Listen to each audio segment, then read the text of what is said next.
Hello, this is a guy who likes fanfiction and is too lazy to read, so here is Apocalypse of the Dragon in audio form. Check the description for the links to the author. Chapter 10, What Hawks Do. Inquisitor. Tissalin inclined his head toward her.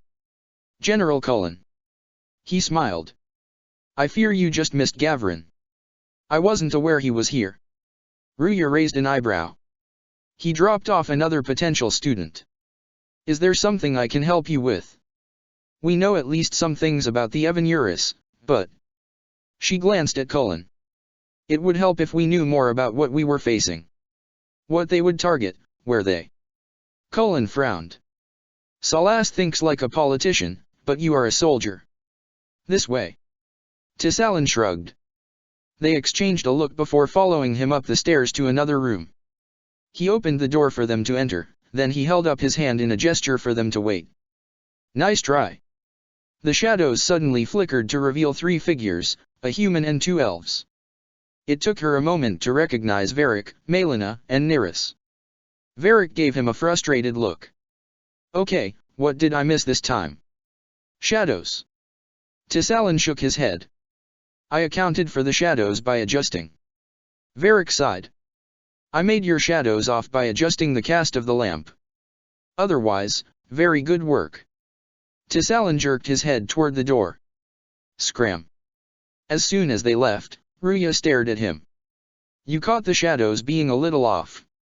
Well, and I stuck a strand of hair on the door to let me know if anyone had opened it. Tissalin smiled. She laughed. Now. He went to the desk, opened a drawer, pulled out a stack of papers, and offered it to her. I already gave a copy to General Gilmore. Notes on the Forgotten Ones. She looked it over, then handed it to Cullen. Thank you. She hesitated. In your opinion, which is the most dangerous? Depends on the situation. On a battlefield, for example, I would be more concerned with Meriden than Isar. Tell me about them. She folded her arms. Take General Cullen. Tissalin nodded at him. Now imagine him as the sort of man who enjoyed boiling his enemies alive as dinner entertainment. That is Meriden. She is vicious, cruel, and a remarkable general. He shrugged. Isar's parallel could be found in the White Divine. Decent in a fight, but her true talent is knowledge and manipulation. What about the ones we are already facing? Cullen raised an eyebrow. Gelderurin is cold and calculating, not easily provoked and not particularly aggressive. The true danger of him is that he is patient. Sivera can sway him easily enough to her side. She is a manipulator, one that takes a particular pleasure in turning allies on each other and hammering at rifts that already exist. As you may already have noticed.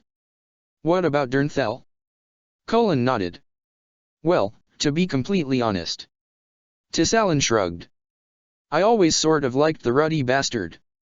Excuse me. Ruya blinked. Dernthal once stood where I do now. A protector of a school.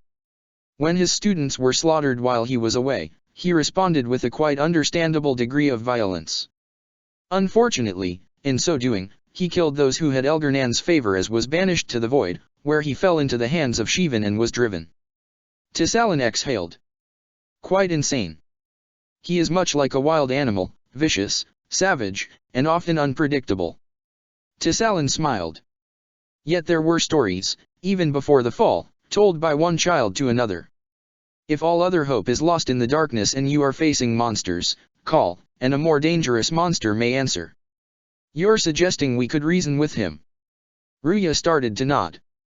No. Tissalin shook his head. I'm saying that if you encounter him you should flee. He shrugged. But that he is unlikely to deal with the loss by going out and slaughtering a random orphanage and using intestines to write you a sternly worded letter. Right now. Ruya exhaled. I'll take any good news I can get. Nothing. Duncan raised an eyebrow at Agatha. There are 3 elven so-called gods running around, and we've got nothing. It's possible Gavrin, Earthamule, and Fenharil hit them harder than we thought. They could still be licking their wounds. Agatha shook her head. We are not that lucky. Jarath folded his arms, and turned to Clara. You spoke with Tissalin. She nodded. He said the spell, The face-changing one requires a constant expenditure of magic. Danya worked with Lady Lenore to set up some magic-detecting wards and barriers. And Tissalan walked through them as though they weren't even there. Agatha rubbed her forehead. Lady Lenore sent a few of her people to the university, and went herself to see if the students could come up with anything. Clara glanced at Agatha. They are still working on it. Agatha nodded. Tissalan said he was looking forward to seeing what they came up with by overthinking the problem thoroughly. Clara grinned. He also said I should remind you of the existence of those people they call Templars. Yeah. Duncan nodded. That sounds like Tissalan. He took a deep breath, then nodded again. All right. Let's find some Templars willing to learn from a several thousand-year-old elven mage. Sure. No problem. Clara rolled her eyes. Yeah. Jiroth sighed. We'll get right on that. My keen spymaster nose is detecting sarcasm. Agatha chuckled. Another escape. Ruya leaned her head back. Maker, we don't even have a solution yet for the 3 problems we already have. The good news is that the warden may have succeeded in killing one. Ozarin, I believe. The bad news, however. Salas exhaled. The warden is holding the gate, but the walls are starting to fray. Salas hesitated a moment. I fear the problem may be worse than anticipated. When she raised an eyebrow, he sighed. Only 2 escaped, but one of them was Anduril. Anduril. Ruya took a deep breath, then slowly nodded. One of the gods of elven mythology, whom modern Dalish often still venerate. She met his eyes. One of the good guys of elven lore, who may be able to sway those who doubt the dread wolf. You find the heart of the problem. Salas clasped his hands behind his back. Too few know the truth. Salas, when it comes to you, I'm not sure anyone knows the truth. She leaned forward, folding her arms atop her desk. What about the other one? Durisha. She. Wait. Ruya pulled a piece of parchment over to her. Tissalan had described each of the forgotten ones to her. Ozarin was a crafter, a maker of weapons. Having seen some of what ancient elven weapons could do, her death came as something of relief. She looked at her notes on Durisha. She's the one that likes using plagues and poison, and salted ground behind her. Yes, which is why she must be eliminated as quickly as possible. Salas nodded. She is not particularly powerful, but disease can spread quickly if she gets the chance. I'll make sure the Inquisition is prepared to move as soon as she is located. Ruya set the parchment back down. I will get you that information as quickly as I can. Salas lifted his head. I think we should consider the possibility that she and Anduril may work in tandem. Durisha creates a problem, Anduril presents herself as the solution. Ruya sighed. Simple, and with the current uncertainty all too likely to be effective. Salas straightened. I will seek her through the Fade. We'll run down the mundane side. Ruya nodded up at him. I. Salas hesitated a moment, then smiled. Ruya. Yes. She raised an eyebrow. For what it is worth. He inclined his head. It is a pleasure to be working with you again. I. He sighed. I missed having you at my side. Leandra stroked the feathered neck of the griffin and smiled. A flawless landing, as always. The griffin made a cawing sound before moving away to get the trough of food. My ass would disagree a little on the whole flawless thing. Gavarin followed her to the stairs. Well, if you kept a decent seat instead of gawking, you wouldn't have that problem. Leandra smiled at him, then patted his rear. I can rub it better for you, if you dash. Leandra. He started to turn red, and she laughed. You're evil. Of course she is. Her father was waiting to greet her with a hug. It's part of her charm. He nodded. The Viscount is waiting for you. He pointed at a boat with the flag of the Kirkwall Guard. You're heading out on patrol. She raised an eyebrow. Meeting your uncle? Carver shook his head. Could be nothing, but it's Kirkwall, so. He kissed her cheek. Your mother wants you to come by for dinner before you leave. We will. She followed Gavarin toward the boat. Despite the fact they were familiar with the city, a guide was waiting to escort them. Leandra grinned. Evelina. Caleb's daughter bounced up on her toes and waved eagerly. She had her mother's blonde hair, and an attempt had been made to coil it neatly atop her head and pin it in place. Frankly, Leandra thought the pin deserved a Medal of Valor for the amount of hair it had managed to hang onto. "Will you take me to the school?" She was tripping over the words even before they set foot onto the dock. "Neris and Junior got to go to the school and it's not fair that I have to stay here just because dash. They are older than you and require less supervision." Leandra grinned before tucking errant strands behind the girl's ear. "Hi, I'm Leandra Hawke." Evelina rolled her eyes. "I burned down half of Ostwick fighting blood mages, but I'm going to lecture other people on dash." "You know, she makes a valid point." Gavarin grinned. "2 warehouses is not half of Ostwick, and they were both your fault." She glared at him. "Come on." Gabriel sighed, then reached over and snagged Fenris by the belt and pulled him closer. "Well, at least this isn't a complete waste of time." He lowered his head to kiss Fenris, and felt Fenris's mouth curl up in a smile as Fenris kissed him back.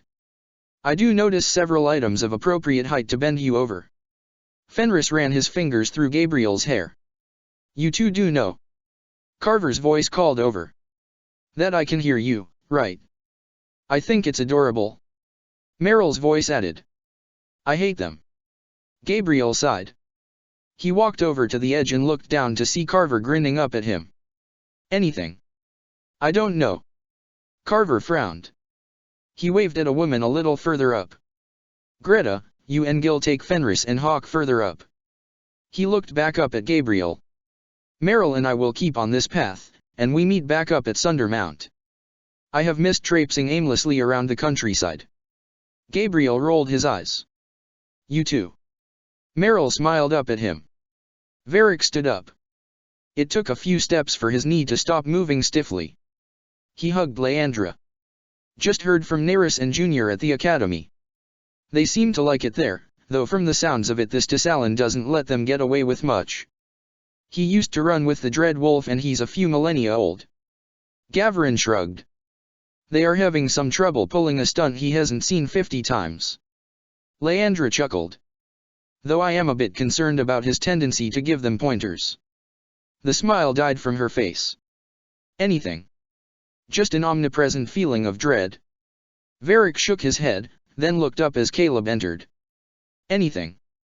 Maybe." Caleb exhaled. "Some of the mages have reported some sort of magical residue near Sundermount.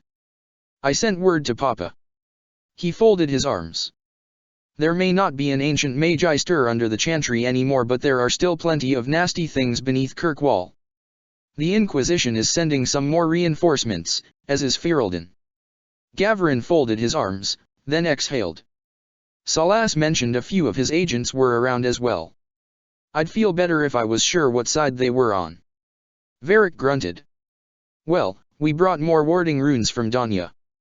Gavarin took the sack off his shoulder and handed it to Caleb.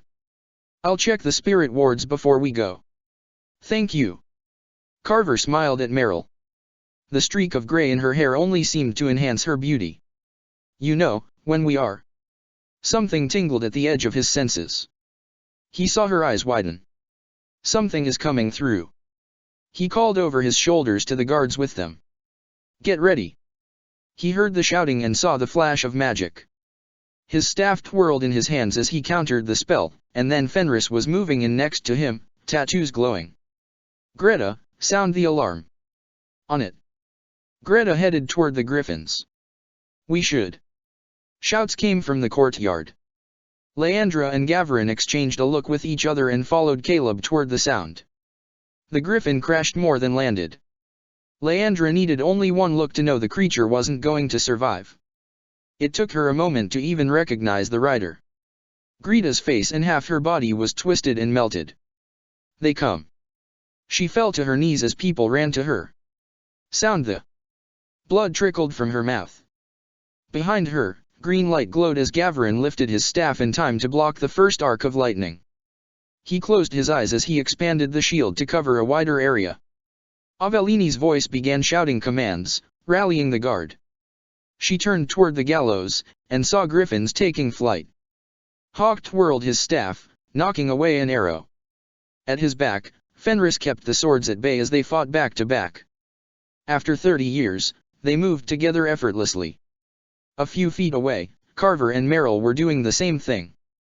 The rift was growing larger, expanding. "Brother, left!" Carver's voice yelled. He saw it. The mage. He focused his magic, then saw her eyes glow as she threw his spell back at him. He and Fenris both went flying. His brother was knocked back, but he'd drawn her attention. Carver charged, focusing, drawing on the power within him to cancel her barriers. He saw her eyes widen before his blade ran her through, then she screamed as she flung him away. Pain lanced through his chest. He heard Merrill scream, then saw why. Carver hung from the glass-like spike that had impaled him through the chest. His brother was moving weakly. Carver's greatsword was impaled through the elven woman, but she was getting back to her feet.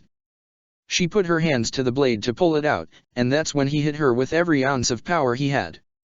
"Carver!" Merrill was at his side, holding his hand as she stared down at him. He smiled at her. "Not today, Carver." Hawk leaned heavily on his staff. "You don't." He straightened as another elven woman strode toward them. She stopped at the corpse of the other woman, then glanced at them. Fenris moved in front of Hawk. "You've killed Darisha." The woman rolled her eyes. "How?" She shrugged. "Mildly inconvenient." She looked from Fenris to Merrill. "Do you not know you should kneel before Andúril?" Her hands raised, and the rift began growing again. "Merrill." He tightened his grip on her hand, and saw her meet his eyes. "Hawk."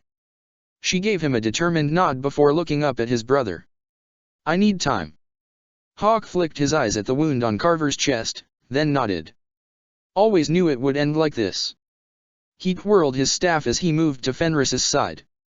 Fenris adjusted his grip on the Sword of Mercy as they moved together for the last time. "I love you." He smiled at Merrill. "And I you." She kissed him, then stood and raised her hands. Carver screamed as her spell tore the blood from his veins. "There are too many." Avellini shook her head as she looked toward the Sunder Mount. She turned toward Caleb. "Sanes Chal, take as many as you can through the Eluvian." "We will." She walked toward her guards. "Buy you time." In the sky, the rift was growing. Gavarin took a deep breath before meeting Leandra's eyes. "I can't hold the shield and do anything about." There was pain on his face. "Hold it as long as you can." Leandra moved to where Caleb was already gesturing for people to run toward the mirror. Evelina was trying to help her father. Leandra didn't argue with her. She just grabbed the girl and threw her into the mirror, and saw Caleb give her a grateful look. The first wave of demons was already coming toward them. He felt Andúril's power, and it took all he had to keep the spell from striking Merrill. Andúril turned toward him, and Fenris's blade met hers as she lashed out. His tattoos glowed as he held the elven goddess of war at bay. Gabriel heard himself scream when she tore open Fenris's throat, flinging him aside like a rag doll. He smiled viciously as he felt her sword go through his chest, and spat blood. "You."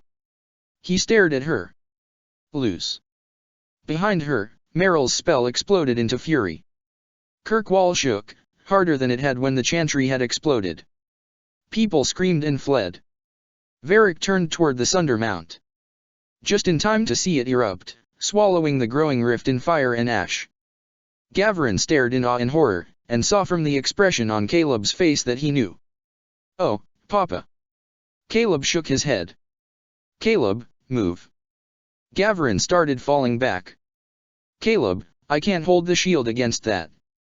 "Move, everyone." Caleb shook his head. "Go, now I."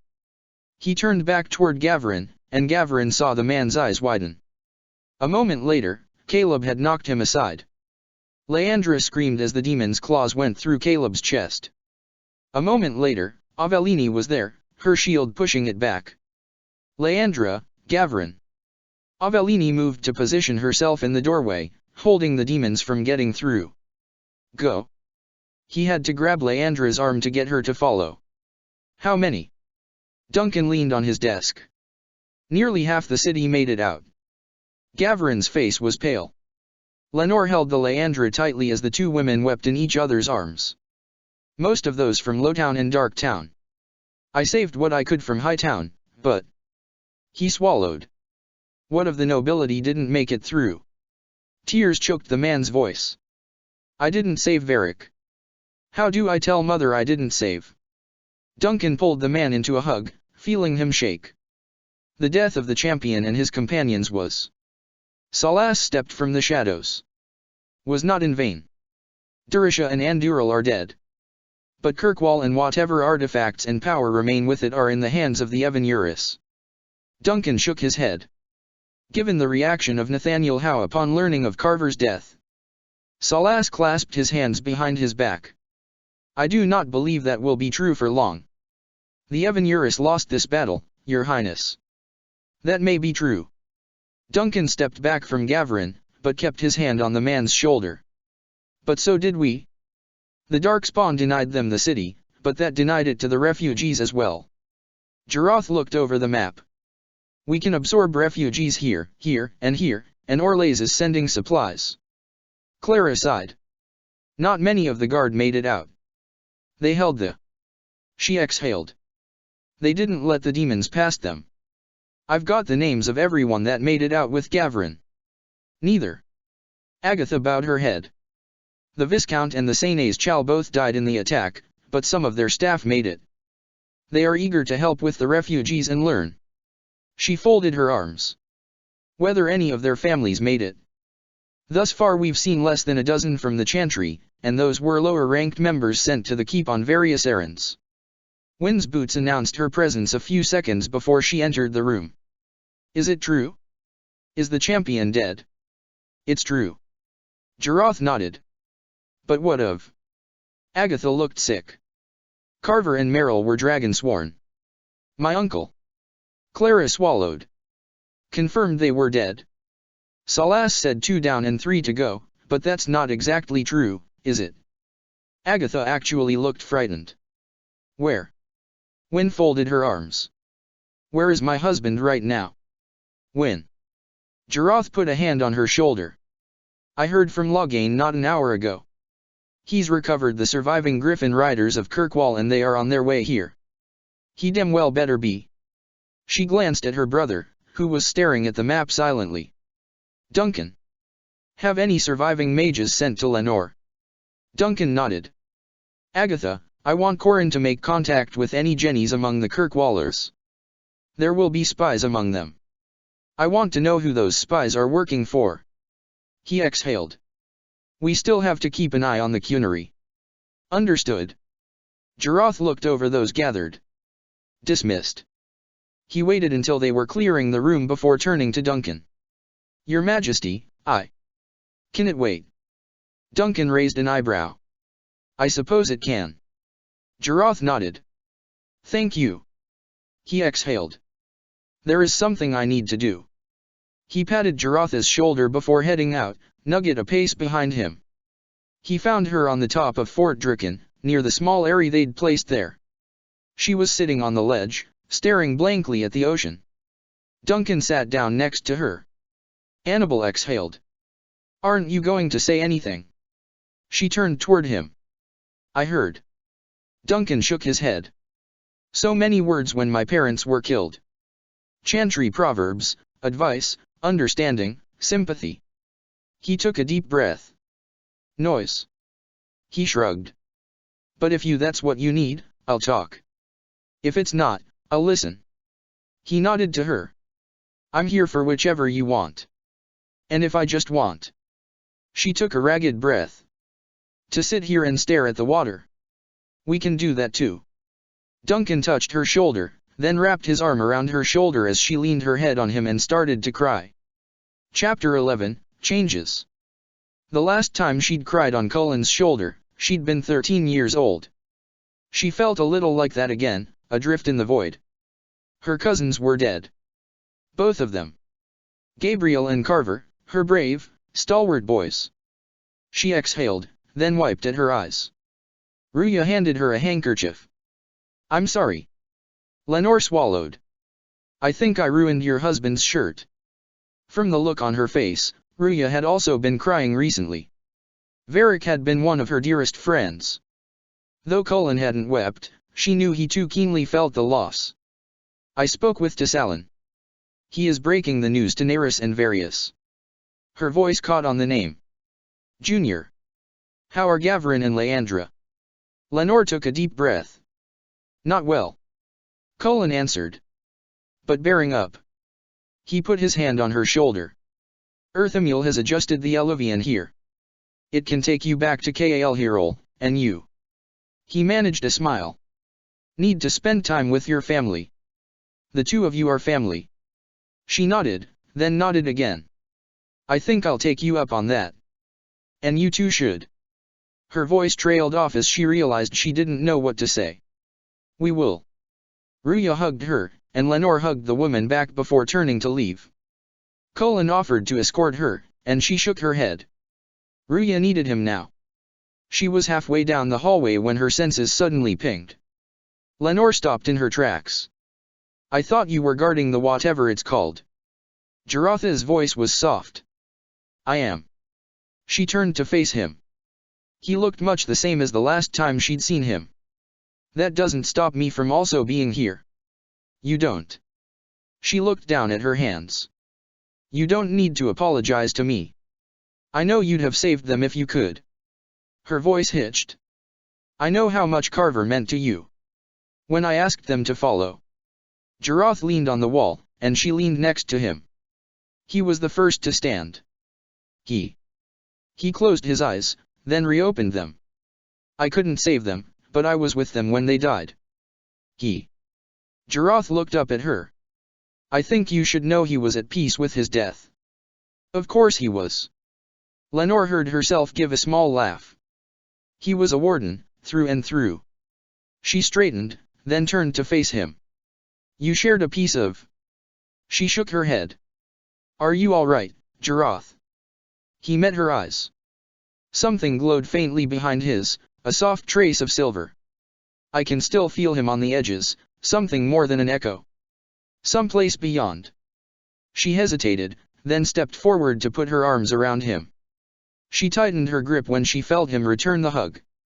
Someday, when this is all. She released him reluctantly. Whatever comes after, you better come and visit.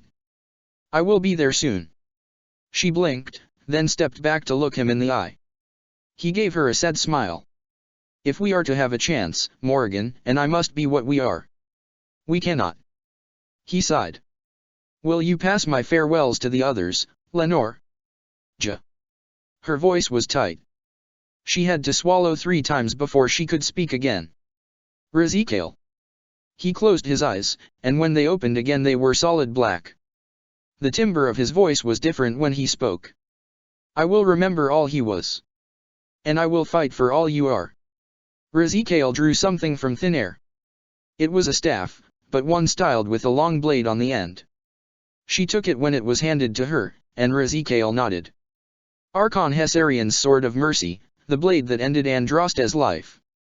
Her eyes widened. Wield it well, little sister. The Darkspawn have dealt with the demons and other things and have withdrawn. Durisha. Cullen looked sick. From what we can tell of what she intended, it could have been far worse. He closed his eyes. The mages are rallying. Ruya folded her arms, tapping her fingers against the cool metal of the prosthetic. We are getting enough volunteers for Batlemage, we may have to start turning people away. Tevinter has sent mages well versed in battle magic. I'm not pleased at the possibility that they are also versed in blood magic. Cullen exhaled. Dorian, however, had a hand in the selection. He met her eyes. It may be necessary for you to speak with the first enchanter. Ruya squared her shoulders.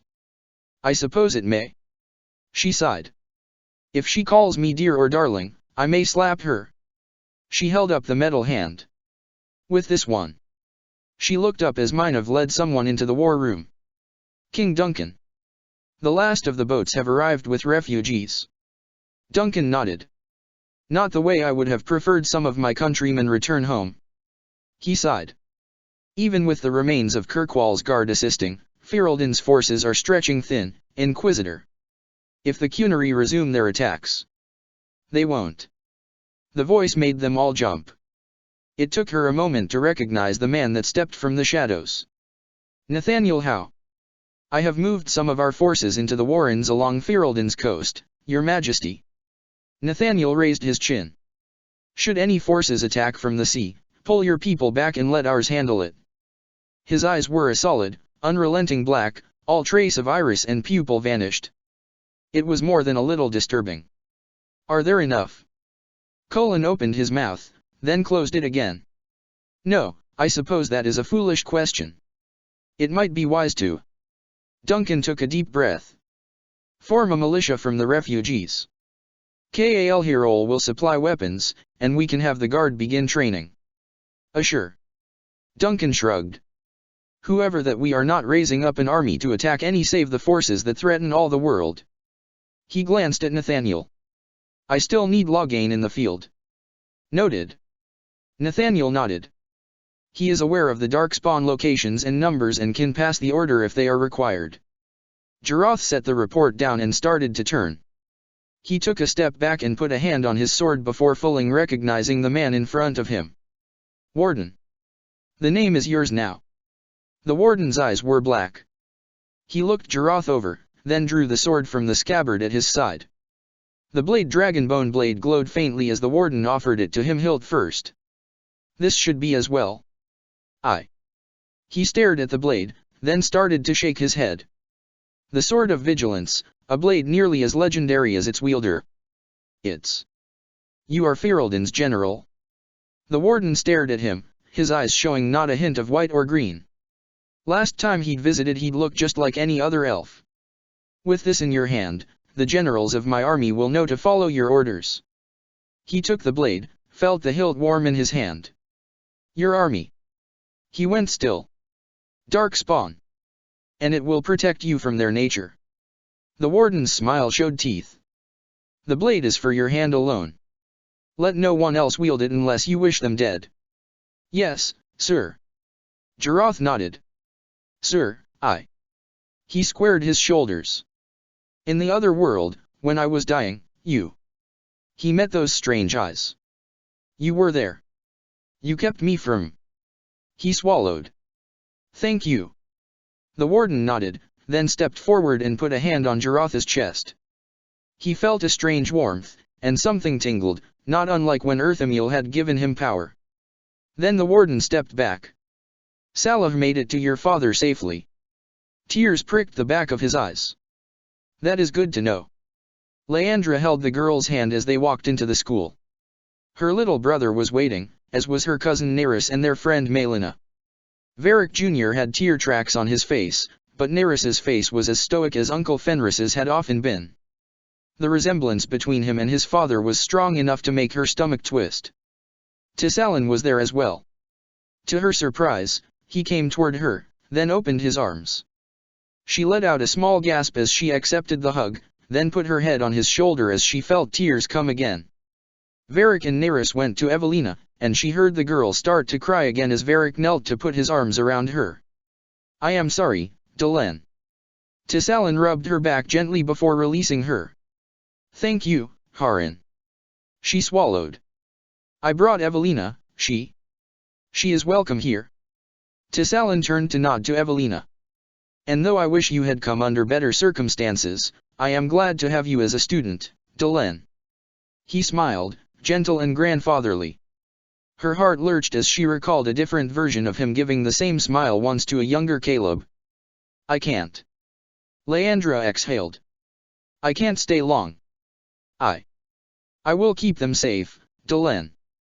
Tissalan inclined his head toward her. Thank you. Wynne walked past the row of fledgling archers. The two in charge of training the mixed group were clearly Dalish.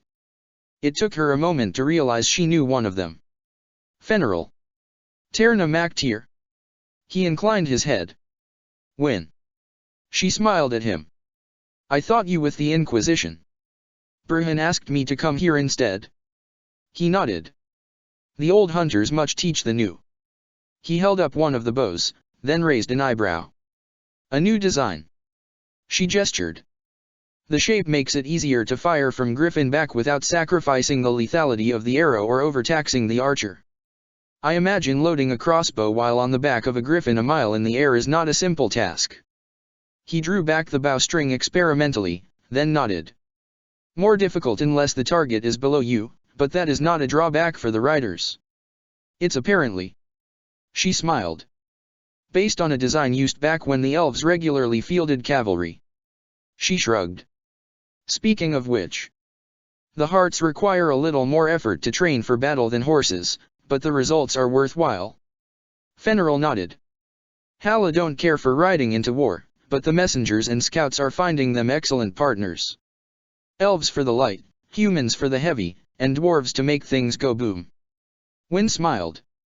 It's starting to look like we've got an army. Melina watched Tassalin leave the room. Junior smirked before leaning over to poke her, and she rolled her eyes at him. Isn't he just a bit too old for you? I mean there is old and he's like old even though he doesn't look old and we are talking like mountain old kind of dash. Varric. Neris exhaled. Shutting up.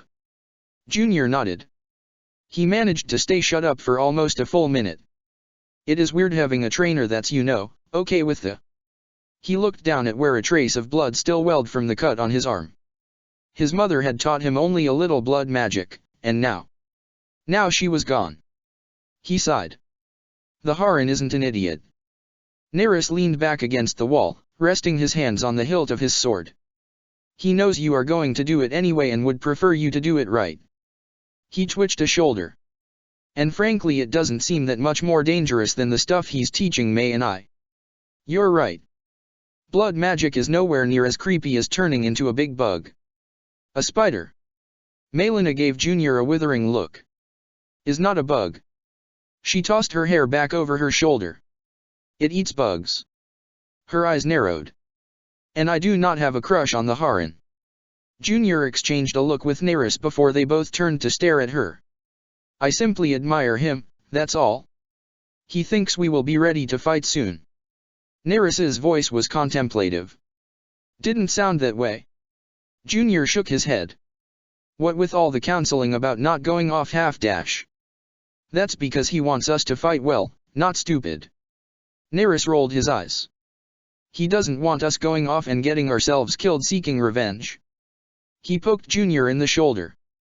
Cause if we start that up, you're going to break out in demon and May is going to eat people. That's why we have you. May shrugged. You're the sane one. The Haran doesn't want us to fight. Junior shook his head. Neris looked in the direction Tassalin had gone. Of course he doesn't want us to fight. He looked back at his friends. He knows we are going to have to. Divine Victoria looked over the papers her attendants had brought. Normally, the four girls giggled together, and their company never failed to lighten her heart. Today, though, there was nothing to lift that weight. One of the Evanuris had fallen, true, but the cost had been immense. Kirkwall was all but destroyed and the champion was dead, along with Fenris and two of the Dragonsworn. And Varric. It was hard not to start crying at the thought of the dwarf. We've arranged a small charity ball, most holy. Goswina Trevlian's voice lacked its usual cheer. With luck, that will help ensure the refugees have food enough for the coming month. Raina Monteliet nodded. I've already convinced several houses to send aid. And Kylie and Telena have managed to get the university to back us as well. It wasn't hard. Telena Marland managed a small smile. They had a lot of funds set aside to build a new wing and with Earthamule. She shrugged. They are willing to divert those funds into doing more research on elven ruins to find useful information. Though there are just as many unhappy about the university in Ferelden. Kylie Rutherford wrinkled her nose. They don't know what to make of Professor Tassalin. She wasn't entirely sure what to make of him either. All of the children that had apparently been involved in the time travel occurrence all trusted Tassalin without reservation. Divine Victoria nodded. Are they working with him anyway? Fortunately for us, he's knowledgeable of diplomacy and court behavior. Kylie smiled. And can be fairly charming when he wants to be. Apparently Aminen or whatever it was he used to be was Arlathan's version of the Orlshian Bard. Let us hope this cooperation lasts. Chapter 12, Horns pointed up. He couldn't help but feel relief that Loghain's eyes hadn't changed. The man looked the same as he had the last time Duncan had seen him. He rose when Setida entered behind the knight. Warden Commander. She nodded to him, then looked over at Jarath. Her eyes fell to the blade at Jarath's side, and she closed them briefly before turning back to Duncan. There is trouble in the Amaranthan alienages. And in the Denerim alienages. Duncan nodded. How is the settlement doing? He turned toward Loghain. It's calm. Loghain exhaled. Which given the circumstances actually has me worried. He shook his head. The ties there are strong, but given what we face I'd expect at least some rumbling. Reach out as much as we can. He sighed. I think the fact that we've mostly been dealing with the Forgotten Ones is working in our favor. They know Mythal is with us, and there seems to be debate over whether the one in Kirkwall was really Andúril or one of the Forgotten Ones pretending. And a lot of the discontented ones were already looking toward Fenharil. Setida shrugged. Sivera is likely our biggest concern at the moment. No doubt she's already imitating someone else. She frowned. Any further sightings of that big guy? Durnthel. Duncan sat back down. Actually, yes. He pushed a report toward her. Some bandits that were holed up in Elven ruins got. He wrinkled his nose. Dead in all kinds of gruesome fashion. Salas thinks Durnthal may have been looking for something there and the bandits were in his way.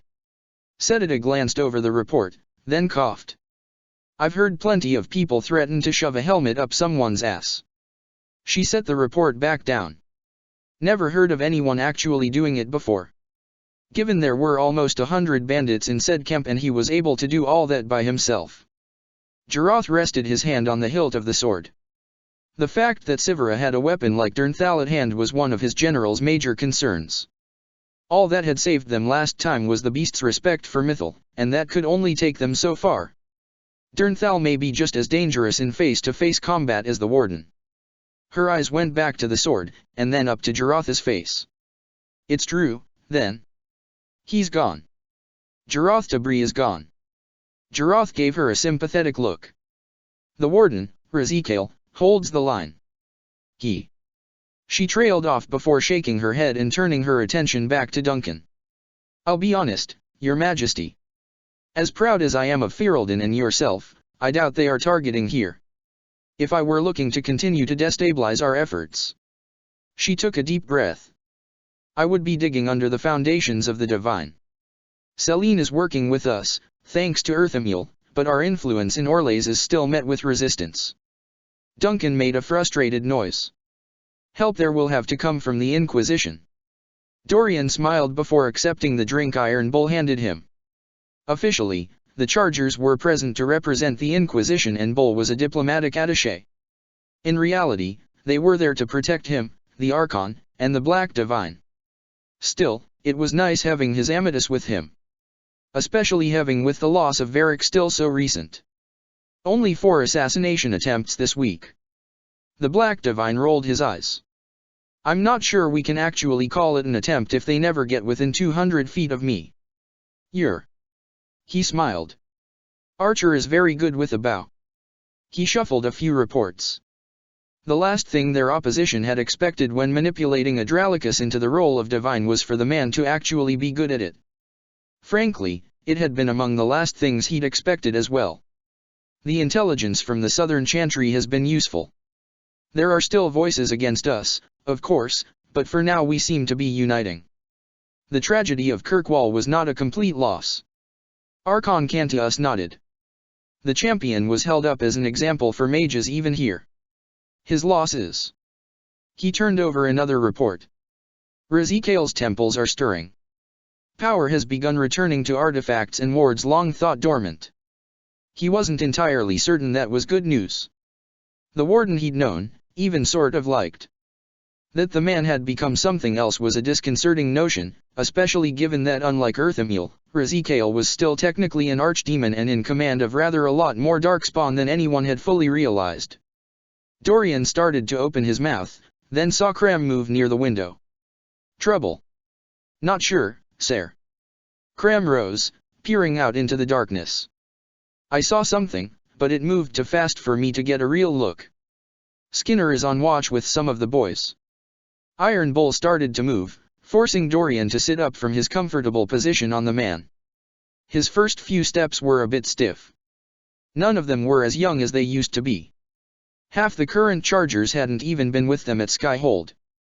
Adralicus put a hand on his staff, and Dorian copied the gesture. Cantius followed a moment later. They simply weren't lucky enough for this to be probably nothing. A moment later one of the wards made a keening sound as it shattered. Bull immediately picked up his axe and moved in front of the door, followed by Cram with a hammer. Cadden, be ready to get them out of here. It didn't come through the door. Stone flew as something out of nightmares came through the wall. Dorian's first thought was it was a terror demon. A heartbeat later he realized it was much, much worse. A monstrous elven god focused glowing eyes on the Archon and began moving forward. Cram got there a heartbeat before he did, swinging his massive hammer to block the demon's charge. He saw his lieutenant's eyes widen as the demon shifted position and caught the hammer mid-swing. Its smile showed teeth the size of daggers. Dorian sent a blast of fire into the demon's midsection, and Bull noted with some pride that the spell knocked the demon back a full 5 feet. He moved to flank with Cram, keeping the demon between them so to focus on one it had to turn its back on the other. Damn, the thing was fast. All 3 mages brought their spells to bear. It whirled, and even Dorian only managed a glancing blow. The thing roared before grabbing a statue and flinging it full force at the Archon. The man's barrier wasn't strong enough to deflect it, and the Archon was forced to dodge. The statue shattered, taking half the wall with it. Cadden, get the Divine out of here. If they lost both the Black Divine and the Archon, good chance they'd lose Tevinter. The face of his Cadden looked sick as Dorian grabbed the Archon's arm and began pulling him away. The Black Divine threw up a barrier around them before following. Bull moved into position beside Cram as the rest of the Chargers came through the hole in the wall. His boys could drive this thing back, keep it from getting to Dorian and the Divine. His heart lurched when the demon swiped its claws through Grimm's midsection. Another of the Chargers died a heartbeat later. They just needed to keep it back long enough for Dorian to get the others away. One of the Chargers swung, making the demon move, and Bull headed into the opening. Magic exploded from the thing, driving half the Chargers back. Bull's momentum kept him moving forward, and he caught the demon with a blow against its side, sending its blood splattering on the wall. It twisted away, then raked out with his claws. A year younger, and he'd have avoided the blow. His knee didn't respond fast enough. Darkness closed over him as the beast tore open the side of his face, taking his good eye with them. The last thing he heard was Cram's scream of rage. Dalish and a few other Chargers met them down the stairs. Dorian glanced back over his shoulder. He could just barely hear the sounds of fighting. If that thing made it past. You 4, take the Black Divine back to Earthamil's temple. He gestured for the Archon to follow him. You 3, with me? Sir, the chief. Dalish met his eyes, then nodded. Yes, sir. She grabbed the Black Divine's arm, and the man nodded to Dorian before following her. The Temple of Razikael had come alive. The wards there were working, ancient defenses were up, enough perhaps to protect them long enough for more help to reach them. They were almost there when his heart broke.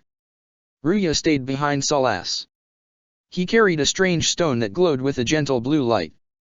In the hands of Fenharil, it was a ward capable of keeping Dernthal at bay. A gasp escaped her at the scene. Iron Bull. Salas's voice was soft. She moved to the big man's side, even though it was clear it was too late for magic to do any good. A faint sound drew her attention away, and she saw Cram move weakly. He managed to point toward the door before his hand dropped. Cram. She drew healing magic to her. Hor. Cram coughed, blood on his lips as he looked up at her. She felt Salas's magic join to her own, then saw him shake his head. Horn's point. Cram's eyes fluttered. Pointed up. He went still. No. She swallowed. Salas's hand touched her shoulder, and she nodded. Dorian isn't here. We need to find. Her eyes went back to Bull. We need to find Dorian. This way, Inquisitor. Salas began moving, and she followed. He paused briefly after a few steps, then turned back to her. Earthamil reports that the Black Divine is safe. Dorian wasn't with him. Her eyes widened. They split up to prevent Dernthal from getting both Archon and Divine. Some of her worry was reflected in Salas's grey eyes. A few moments later, his steps slowed again. No. The top half of the Archon's body floated in a fountain. One of the chargers floated nearby, face down in the red water. Another was dead near a wall, half her head missing. She closed her eyes, then looked around again. Dorian. She saw no sign of her friend. Dorian. Ruya. Salas's voice brought her over to some rubble. Dorian lay half beneath it. Salas's fingers immediately glowed white as he put his hands on Dorian's chest, and she saw Dorian move. Dorian. A sound caught her attention. Another charger was nearby, leg bent at an unnatural angle. But he too was breathing, and she began working a healing spell. The woman's eyes were open, staring wide-eyed. It took her a moment to realize her name. Poppy, Bull had called her. Inquisitor, is Dorian. Poppy tried to sit up to look over at Salas. He's alive. She exchanged a look with Salas, who nodded. It didn't finish us. Poppy's voice slurred a bit. Dorian was screaming at it, yelling that it had killed the chief, that. Her face was confused. But it just said something to him and left. Come. She gestured for the others coming behind her to help her get the woman back on her feet. Let's get you and Dorian somewhere safe. Dorian. Cullen tried to keep his voice gentle. Bull's dead. Dorian's own voice was bleak. I knew when I saw that thing coming. He stood, then looked out the window before turning back to Cullen. I threw all I had at it, and it kept coming. The Archon even pulled the blood from. He exhaled. And it just kept coming. It said something to you. Cullen raised an eyebrow. Dorian turned away again, pain on his face. I knew Bull was dead. I told it to just finish me too, and. He closed his eyes. It said it hadn't been given orders to kill me, and then it just. He rested his head on the side of the window. Left. Dernthal was there to kill the Archon. He turned to see Earthamil enter, eyes faintly glowing. It killed Bull. Dorian whirled. Where were you and? Dorian shook his head before advancing and shoving the old god. Where were you when it was killing? He shoved Earthamil again. Where were you? He tried to shove Earthamil again before Cullen caught his arm and pulled him back. In Orlais. Earthamil didn't respond to the attack. He kept his voice calm and gentle. We believed they would go after the Divine. We were. He exhaled. Wrong. Tevinter is already clamoring. Cullen kept an arm around Dorian as he looked at Earthamil. There will be dozens vying for the title of Archon and we've no idea which will supp. I will. Dorian's voice was fierce. Cullen blinked, then stepped back as Dorian pushed away from him and turned again to Earthamil. I may not have been able to fight that thing, but I can. He gestured sharply.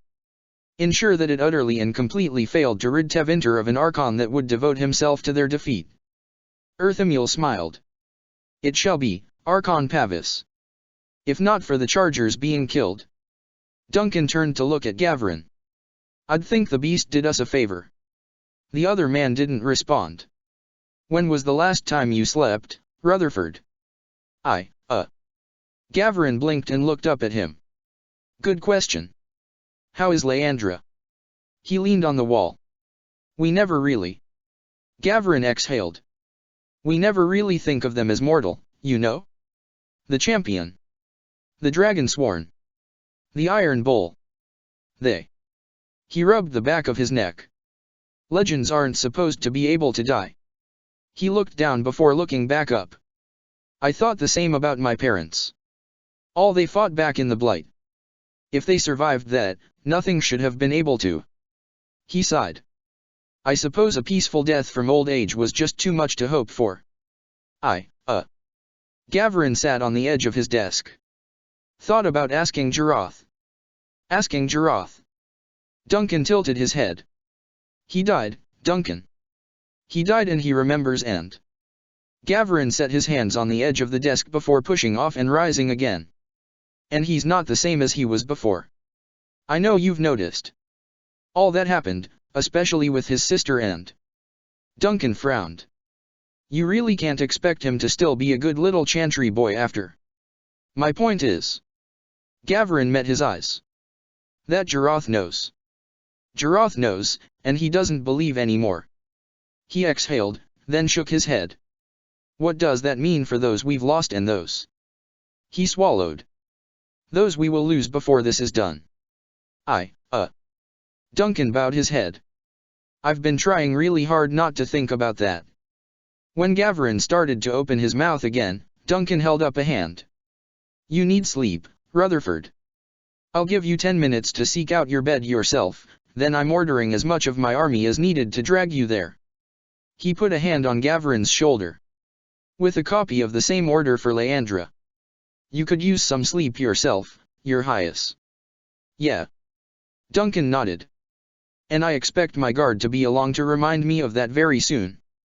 He took a deep breath, then squeezed Gavarin's shoulder. Tell Leandra it doesn't stop hurting. But it does get easier to breathe, after a while.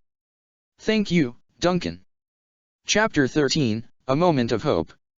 Wynne waited for the man to get his legs back after dismounting the griffin. Commander Kells. She smiled. Terna Mactier. He gave her a small bow. Danya said she'd made progress. She has. Wynne nodded as she gestured for him to follow her. Got a bunch of new toys to play with. The path led to a relatively deserted area with some nice cliffs to provide shelter, though more on behalf of those outside the area than inside. The building that served as a practice area was pleasantly not on fire today. Danya and Loghain were the only two members of the Dragonsworn who hadn't left for other duties recently. She tried not to think about when her husband might be called upon. Danya was leading researchers and a few apt students Talon had sent from the academy. She waved when they approached. I've got something special for you. The dwarven woman beamed up at the Inquisition's field commander and waved a sword, making those near her duck. Kells gave her a fond smile before taking it and looking it over. He took a closer look, then raised an eyebrow at Danya. I see you've been in touch with Minov. Your wife is brilliant. Danya gestured. But then you probably knew that. When Wynne tilted her head, Danya began gesturing again.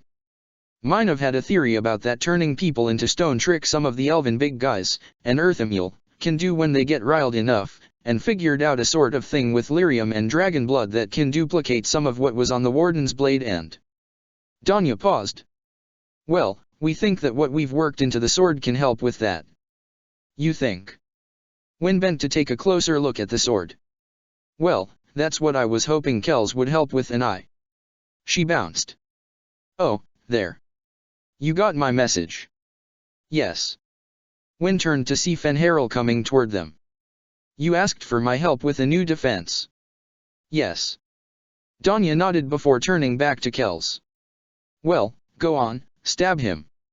Excuse me. Fenharil and Kells both said the words simultaneously. Danya. Wynne sighed. Perhaps you should explain just a little bit more what you are trying to test here. They work. Brujhin looked over the sword Kells laid on the table. Salas has the scar to prove it. Kells nodded, then looked up at Ruya. Mages and active Templars of sufficient power will be able to resist the effects, according to Earthamule.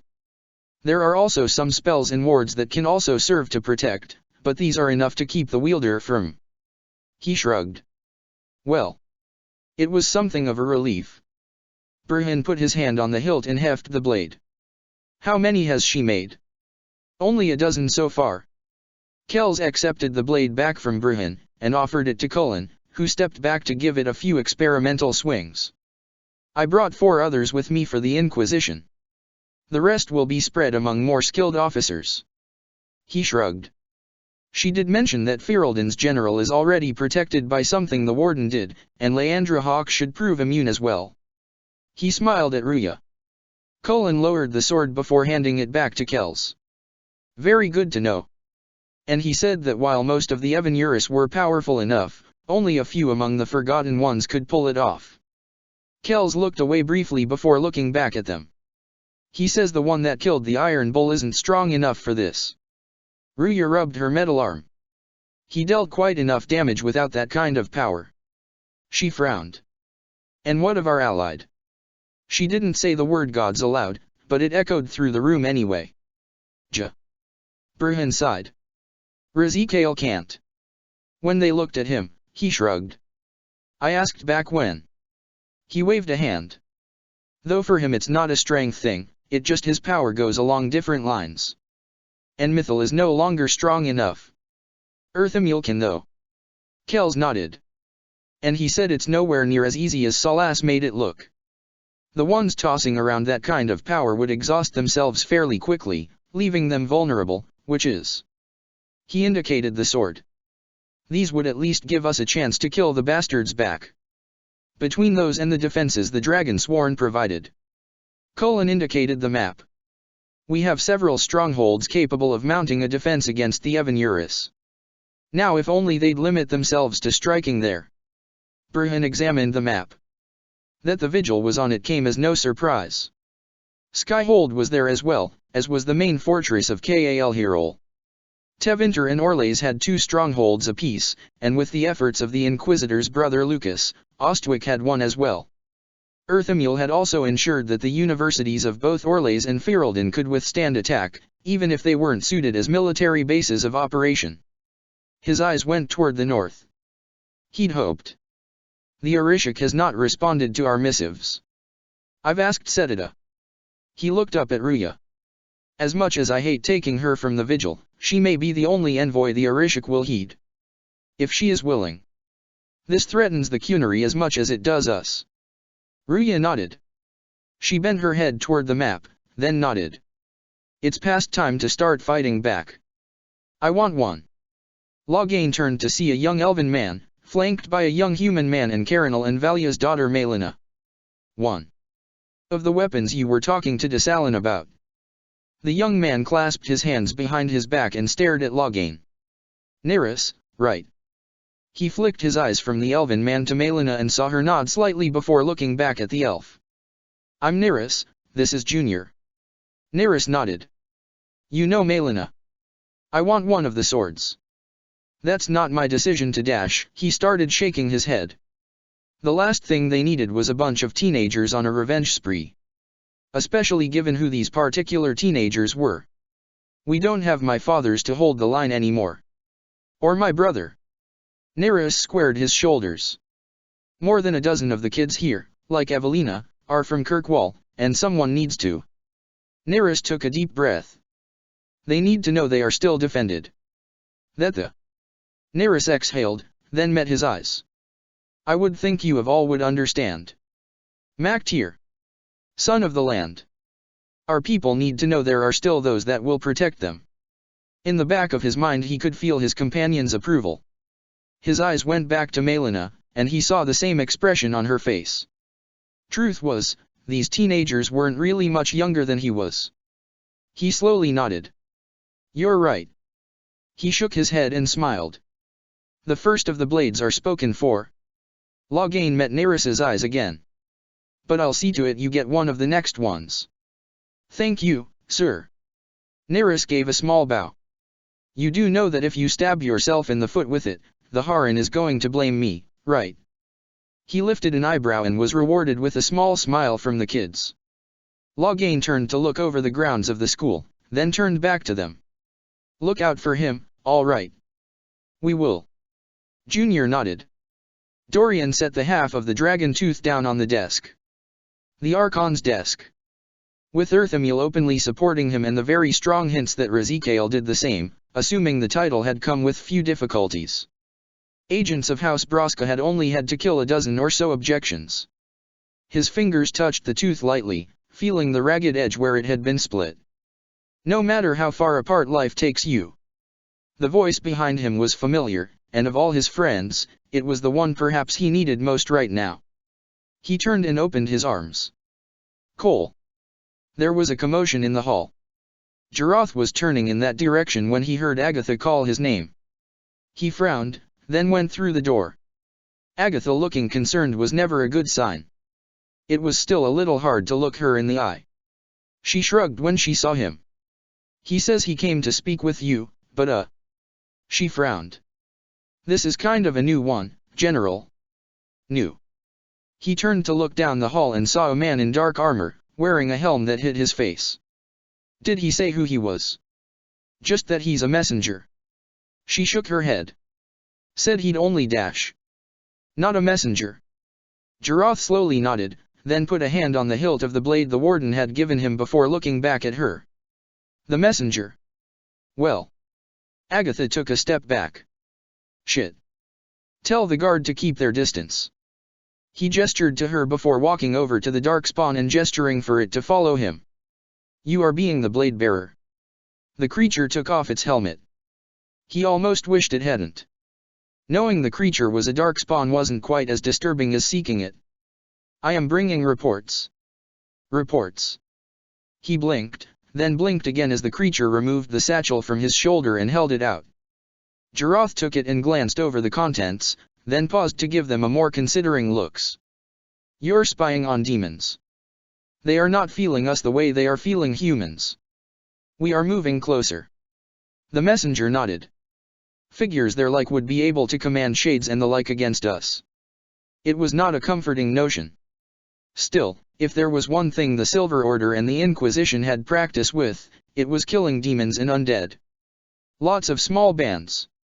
He started spreading the documents out. Agatha would need to take a look, and they'd have to get a copy to Bruhan. We cannot be spreading too far without spreading us. The messenger gestured. But if they are being too many, we are coming. That's good. He smiled. That's really good. If they are forced to move in smaller groups, we'll be able to mount defenses without getting overwhelmed. Giraud straightened. Thank you. There is being one other thing. Riemas is saying you should be told, so you will be deciding.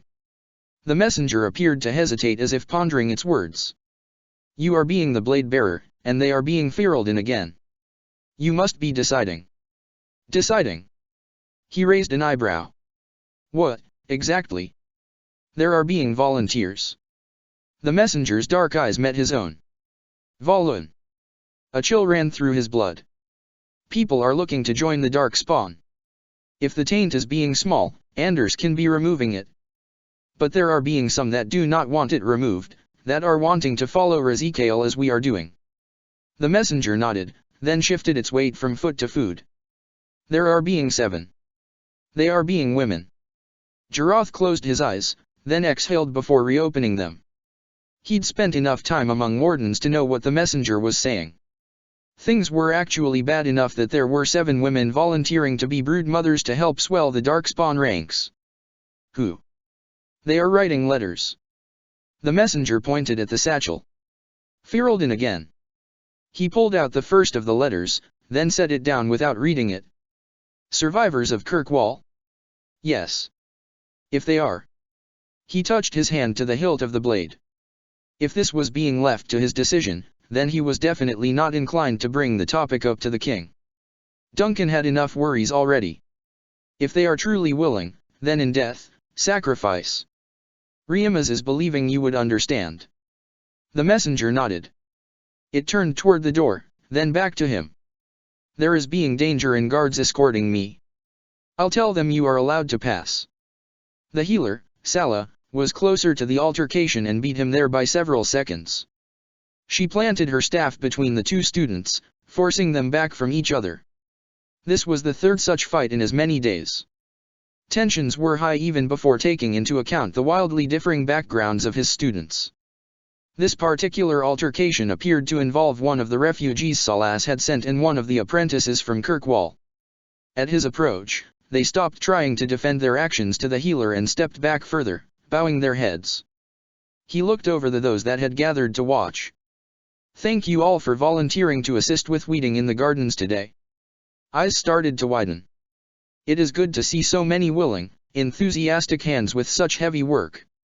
Tissalin pointed, and the onlookers began traipsing dejectedly toward the fields. If this continued, there wasn't going to be a single weed left in Crestwood. Perhaps it was time to start on the mines. His gaze went to the two combatants, neither of whom would meet his eyes. A bit of blood, some light bruising. There hadn't been time to inflict real damage. Both of you, to the West Tower so Healer Sala may examine you. Leandra had been correct when she'd informed him that he'd like Sala. The healer was no fool and slowed her pace as they followed the students so they could speak undisturbed. Dara has a temper, but Errol is usually one to laugh things off. Agreed. Tissalin nodded. There is something on the air I mislike. The wards here are strong, and yet. He frowned. Have you observed anyone in particular speaking to the students before the trouble starts? You mean like one person encouraging the fights? She shook her head. No one comes to mind.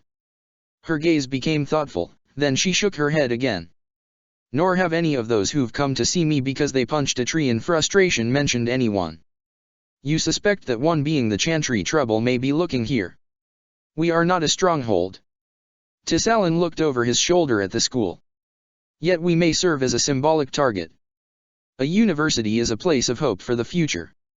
Pretty much the same line Leandra used to talk me into helping here. She stepped through the arch to enter West Tower. It still wasn't fully repaired, but it was far enough from the other students that conversations weren't easily overheard.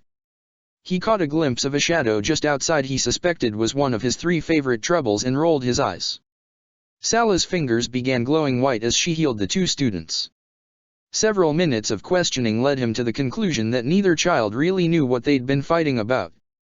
Angry feelings and convenient targets. I will give the two of you a choice of tasks. You will not be permitted to resume lessons until you have completed one of them. He waited for them to both to nod. You will either find me 5 perfectly symmetrical embryum blossoms or complete the northern course as a team. Sala watched them leave, then let out a small laugh. Learn to cooperate or die of boredom. Or leave. He sat down. Though I hope they do not take that. Tissalin stood again, then paced before frowning.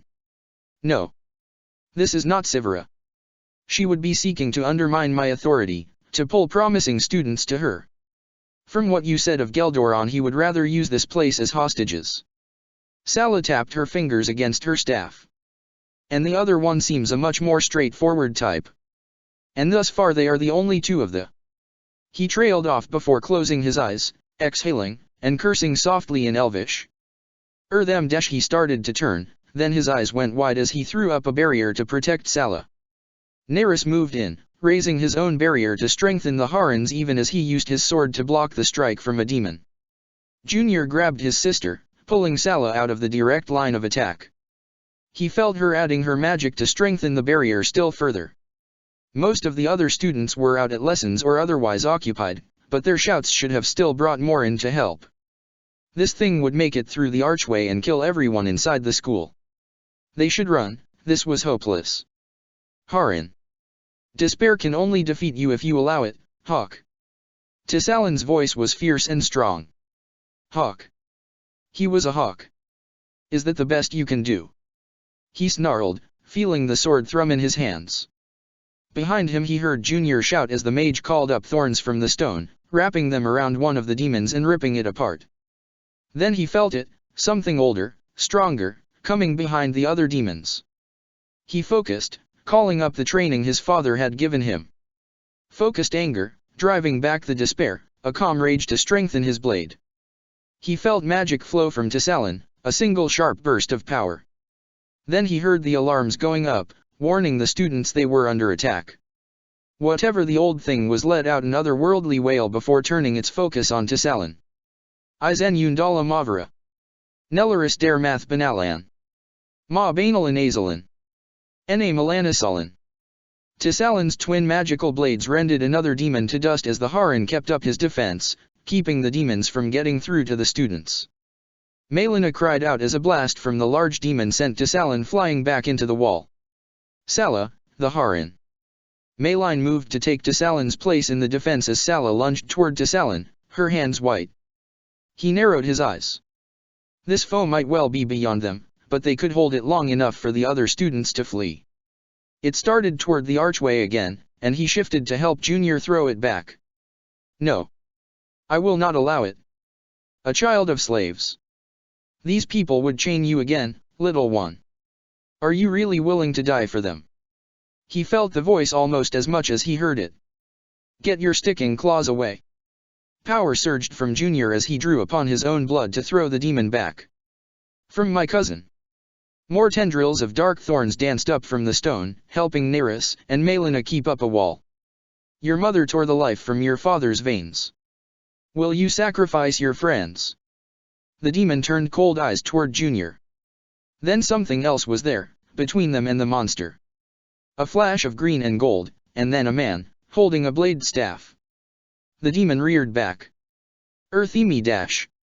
Power glowed so brightly Neris had to turn away, and saw his friends do the same.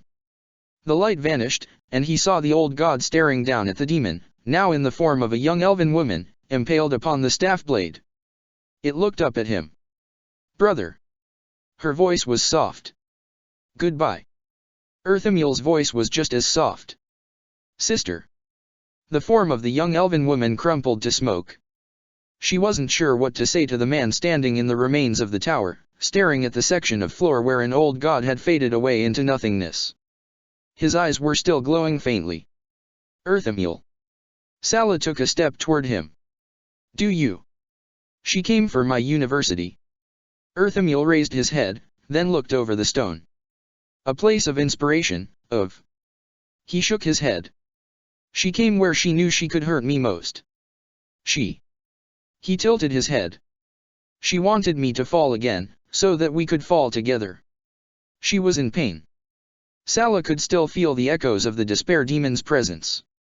If her cousins hadn't been there, with her, she might have fallen under its spell. Once she was the best of us. His voice still echoed strangely. Hope. He took a deep breath. I killed Hope. No.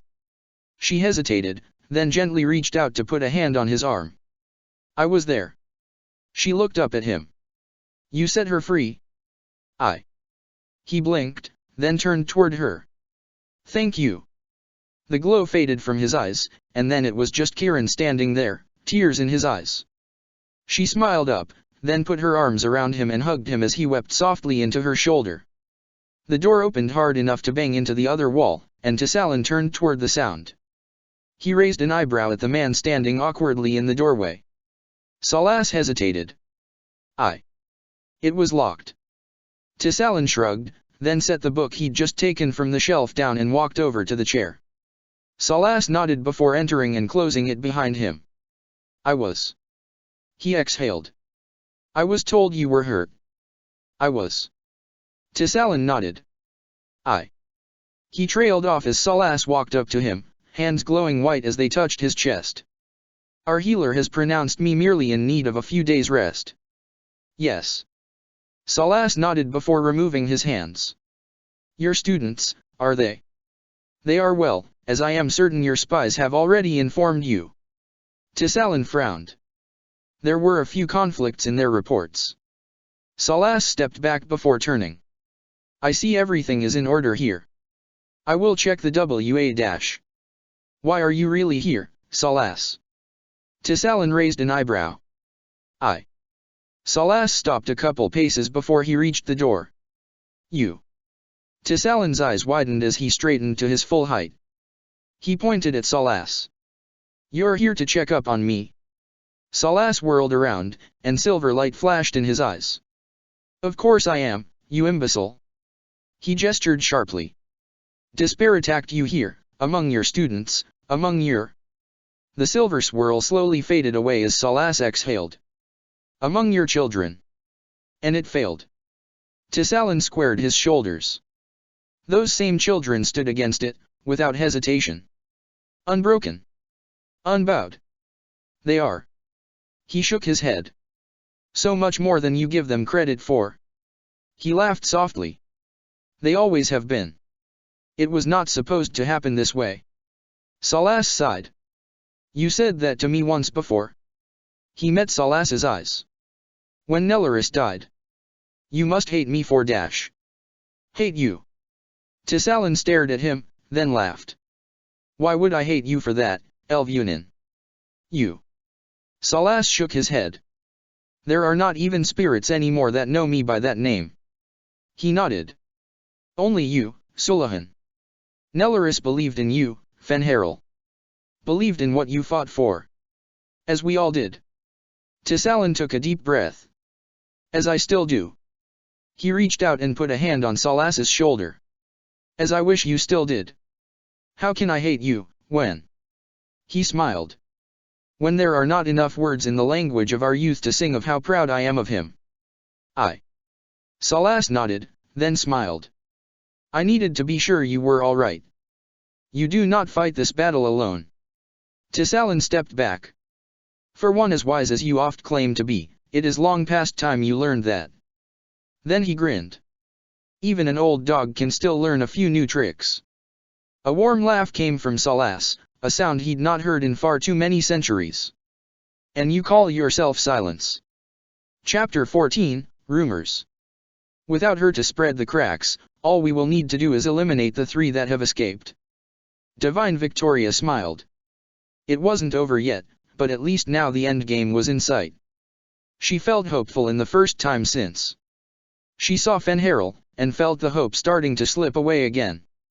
There are only 3, yes. The others are all awakening. They have no way out save the gate Razikael guards, but in time, they will amass the strength to break through. He clasped his hands behind his back. We have time, some space to breath and prepare, but the worst is yet to come. How long before? Duncan took a deep breath.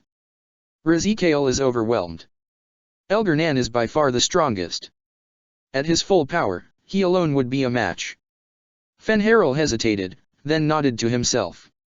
Razikael's nature also remains a concern. The power Razikael draws upon does not come without cost. The longer he must do battle. Her eyes went to the face of the man standing behind Duncan. Loghain bore the mark of the dragon sworn. All the others, save Danya, had gone to Razikael's side. Loghain. Plans. The young man didn't quite look at her. Have been made for that possibility. Then I shall trust to them. She turned back to Fenharil. Unlike Salas, Jarath had never betrayed them. Warden Commander Setida left for Par Volin yesterday. Duncan straightened. She took an Eluvian with her, in the hopes that negotiations would go well. He twitched a shoulder. He twisted the corners of his mouth in a slightly distasteful gesture. Starkhaven has sent an envoy. Looks like the entire Free Marches are with us now. A relief. It could have backfired on them, but it appeared reminding Viel of the friend Hawk had once been to him had worked. Starkhaven was prosperous and could feed half the world from its crops. She hoped it did not need to. We will capitalize on this. Should any of these ancient terrors find their way to our world, we will meet them with a united front. He looked down at the metal encircling his wrist. Thin tendrils traced up the back of his hand, linking the bracelet to the rings on his first 2 fingers. Duncan tilted his hand and saw the faint trace of magic shimmer through the metal. It's pretty. He looked up at Tissalan. But how is it supposed to be a weapon? Tissalan gave a small eye roll. These were popular among certain groups of Dirthiana and Azalan. Particularly those that favored the bow, as you do. He adjusted the item slightly. Finding one intact was little short of miraculous. He gestured. Hold out your hand, like you are grasping your bow. Okay. Duncan imitated the gesture. And then. Draw back an arrow. When Duncan gave him a skeptical look, Tissalan merely smiled. Indulge me, your majesty. Whatever you say, grandpa. He shrugged before starting to mime drawing a bow. The jewelry around his wrist suddenly felt warm, and there was a tingling sensation on the rings. Then, suddenly, he was holding a bow. The string was in his fingers, and an arrow made of some kind of faintly glowing energy was knocked between them. Oh! He blinked, started to let down the string, then thought better of it and fired the arrow at the target. It struck soundly before fading away into nothingness. That's... He looked at the bow, then opened his hand. The bow vanished. That's something. As you become used to it, it will become more responsive to your will. Tissalan nodded, then held out his own hand. One of the glowing swords appeared. The arrows use magic similar to this. However, you can use traditional arrows as well, should you require those with special purpose or enchantment. Like Danya's fire-runed arrows. He smiled, then lowered his hand as Tissalan's blade vanished. Thank you, Haran. Duncan looked at the bracelet again. Kind of nice not having to worry about being unarmed. I thought the same, particularly given your role in this. Tissalan inclined his head, then glanced over his shoulder at the door before looking back to him. Tairn Loghain gave Neris one of the enchanted swords. Wish he hadn't. Duncan made a mental note to talk to Loghain. No. Tissalan shook his head. He was right to do so. Neris, Jr., and Melina stood against the power of one of the elder spirits. He gave a small laugh. A fight I was knocked out of. It is possible, Delenn, that I am getting old. Duncan snorted, then felt some of his good humor drain. Are you, He rubbed the back of his neck. Getting old. I'm older than the Tevinter Imperium, Delenn. Tissalan gave him a pointed look, then twitched a shoulder. The truth is I do not know, Your Majesty. Many of my brethren began aging once the Well of Sorrows was emptied. And a few of us. He waved a hand. Do not yet show signs. Like Fenharel himself. Duncan rubbed his chin. Does it have anything to do with you two being brothers? Unlikely. Tissalan shook his head, and Duncan blinked. Normally, Tissalan was fast to correct that he and Fenharel were half-brothers. I think it may have more to do with the Amber Path, and my own oaths to the beings that eventually became Earthamil and Rezikale. You're going to have to tell me that story, sometime. He straightened. Perhaps. Tissalan gave a small smile. Jarath looked up, then stood. You're the last person I expected to come through my door today. Corrin shrugged. Was actually looking for your spymaster, but apparently she just went to Kal-Hirol. He exhaled, then shook his head. Got news, General? Not good news, given that you are here. Jarath nodded, then gestured for Corrin to sit. What do we have? Tension in the alienage. It's not violent, not yet, but... Corrin nodded. Only a matter of time. Refugees from Kirkwall talking about how some elven demon killed their champion, or bragging about how their champion took down an elven god, and well. He folded his arms, then waved a hand. You know how folks like to blame elves. He hesitated. And there are a few being quick to point out the guy in charge of Ferelden's armies as part elf himself. It rankled. Given how often he'd heard it, you'd think he'd be used to it by now. He frowned. None of this is a surprise. Corrin took a deep breath, then pointed at the sword Jarath wore. But that's new. He met Jarath's eyes. And there are a lot of people that know what it means. There are. He shook his head. I know you, so I know how stupid it is. But there are a lot of folks upset that their new elven god picked a half-breed as his champion. He snorted. Maker's breath, you were named after the guy, not sure why they've picked that as an issue. I'll add it. And Corrin winced. There is the other rumor.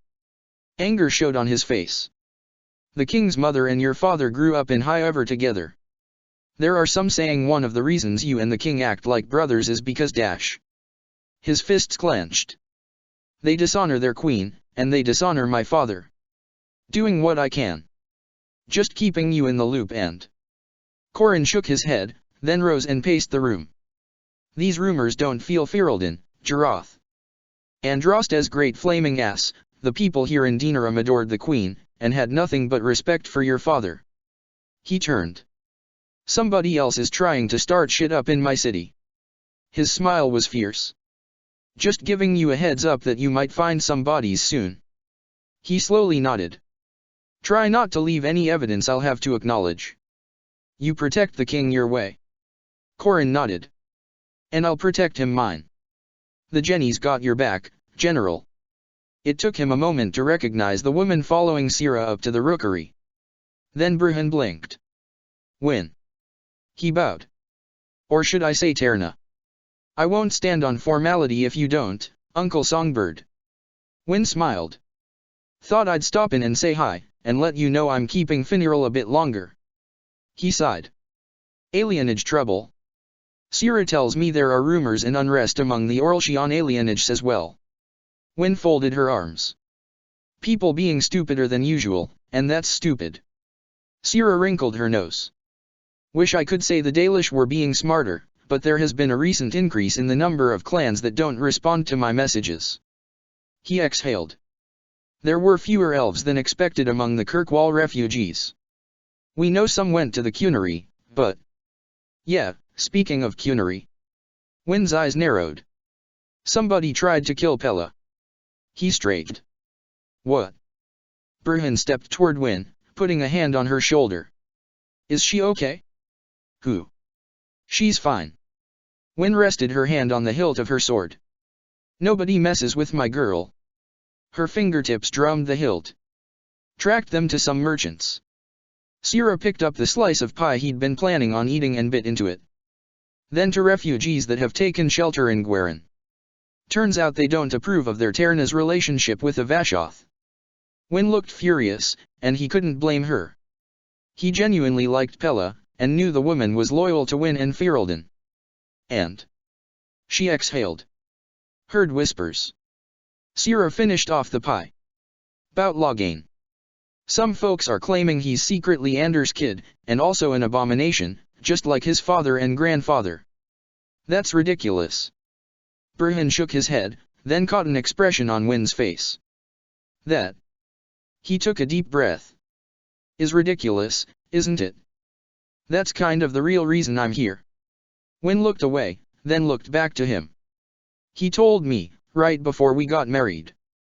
And he let me know recently that he also informed General Gilmore. Sierra was giving Win a startled look. Beyond that, it's been a well-kept secret. I mean, Nathaniel has practically been telling people Loghain is his kid, but... She rubbed her neck. Guess folks finally caught on to there being no family resemblance there. Loghain greatly resembled his mother and had his grandfather's eyes. But now... He pictured Anders' face in his mind. He'd only met the man a couple times, but it was possible. All right. He nodded.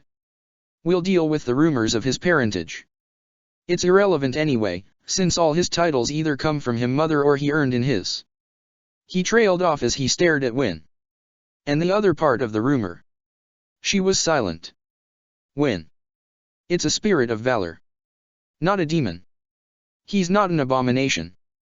It's not like justice or... She shook her head. It's never once taken control of him. It's more like... She looked up at him. You remember my namesake?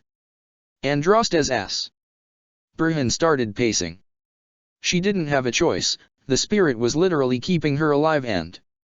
He pinched the bridge of his nose, then lowered his hand.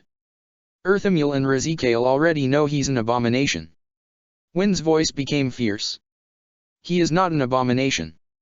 Earthamil and Razikael would never have allowed that. Technically, both of them were also abominations. It was an argument he could have at a later time. More attempts to divide and create chaos. Talked to Desalin. Sierra spoke up. He'd almost forgotten she was there. He says Geldoron is patient and plays the long game. That lot is never good news. Loghain and I thought you needed to know. Win sighed. She trailed off and looked away. Win. Burhan raised an eyebrow. When she stayed silent, he glanced at Sierra. Would you dash? Already gone. Sierra hopped up and vanished down the stairs. Win. He told me something else, too. About the Dragonsworn. She didn't look up. He didn't want to tell you, but I convinced him that, you, the Inquisitor, and the King at least, needed to know, so you can plan for... A tear rolled down her cheek. His legs felt weak, and he sat down. Part of him didn't want to let her continue. Despite what Lenore had said, he still half expected Jarath Tabri to appear in his office again. When they keep him sane, keep him. She sniffled. Keep him from losing himself to the blight, but it means. She finally looked up, her eyes wet. None of them will outlive him. Burhan rose and put his arms around her, pulling her into a hug. Oh, when? Kylie gave her sketch a critical look, then set it aside. Her eyes scanned the room as she looked for another subject. A handsome elven man was leaning against the side of an archway, watching the sunset. It made a nice image, a sort of melancholy pretty. She switched position, then glanced up at him. Do you mind if I draw you? Pardon. He glanced over at her. I'm practicing my sketches. Do you mind if I draw you? Not at all. His eyes went back to the sunset. It was nice of him to go back to the pose.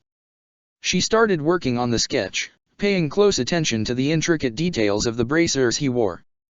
He didn't look like one of the Elven Chantry members, and the lack of tattoos would indicate he wasn't Dalish. She added a bit more shading to the archway. What brings you to Orlais? Orders, sadly. He twitched a shoulder. And yourself? My friends and I attend to the divine. She smiled. And we try to do what we can to help with making sure people stay fed and clothed. With what happened in Kirkwall, there are a lot more people that need our help. She shrugged. And I draw. It helps sometimes, with convincing nobles to send aid. It's harder to ignore what's going on if you actually see faces. She blended a small section of his face, then gave it a critical look before adding a few more highlights. Art is frozen emotion, both inspiring and educational. He nodded. Frozen emotion.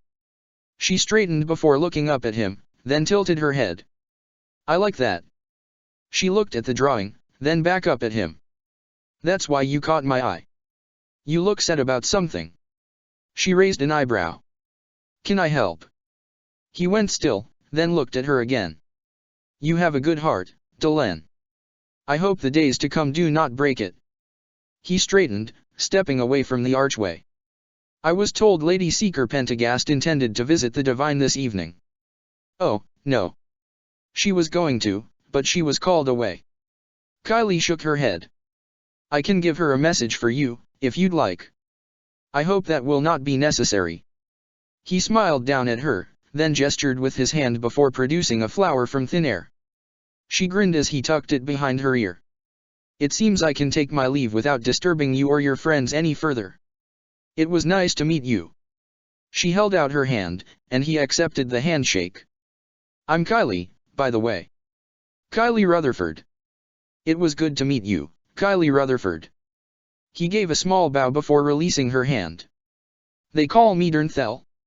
She went shock-still as he turned and headed out of the room. Ruya kept her arm around her daughter's shoulders. Colin stood on Kylie's other side, and he constantly glanced at the girl as if to reassure himself she was all right. His knuckles were white on his sword hilt.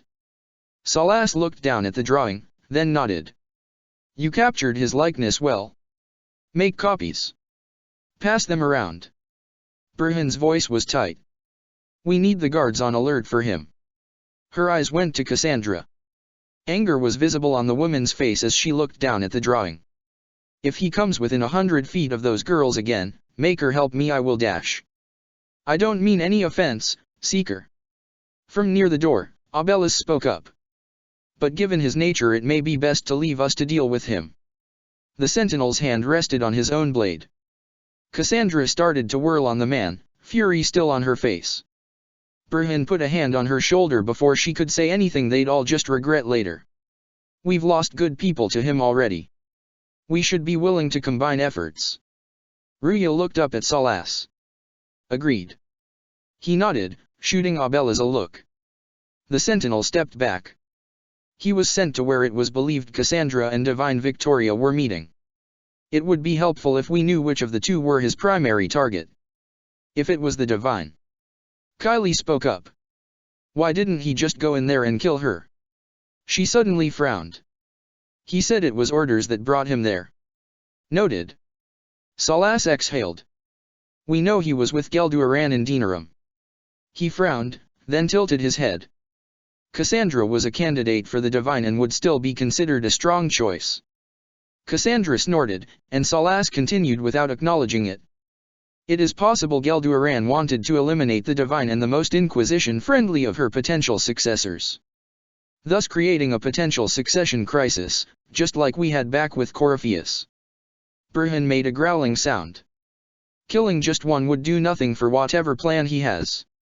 He glanced at Cassandra. You are getting a bodyguard. I do not dash. Yes. Ruya cut her off. You do. And I'm going to speak with Vivian to ensure that Divine Victoria has mages among her guards. We have some artifacts that can function as wards. We need to get smarter with how we use our resources.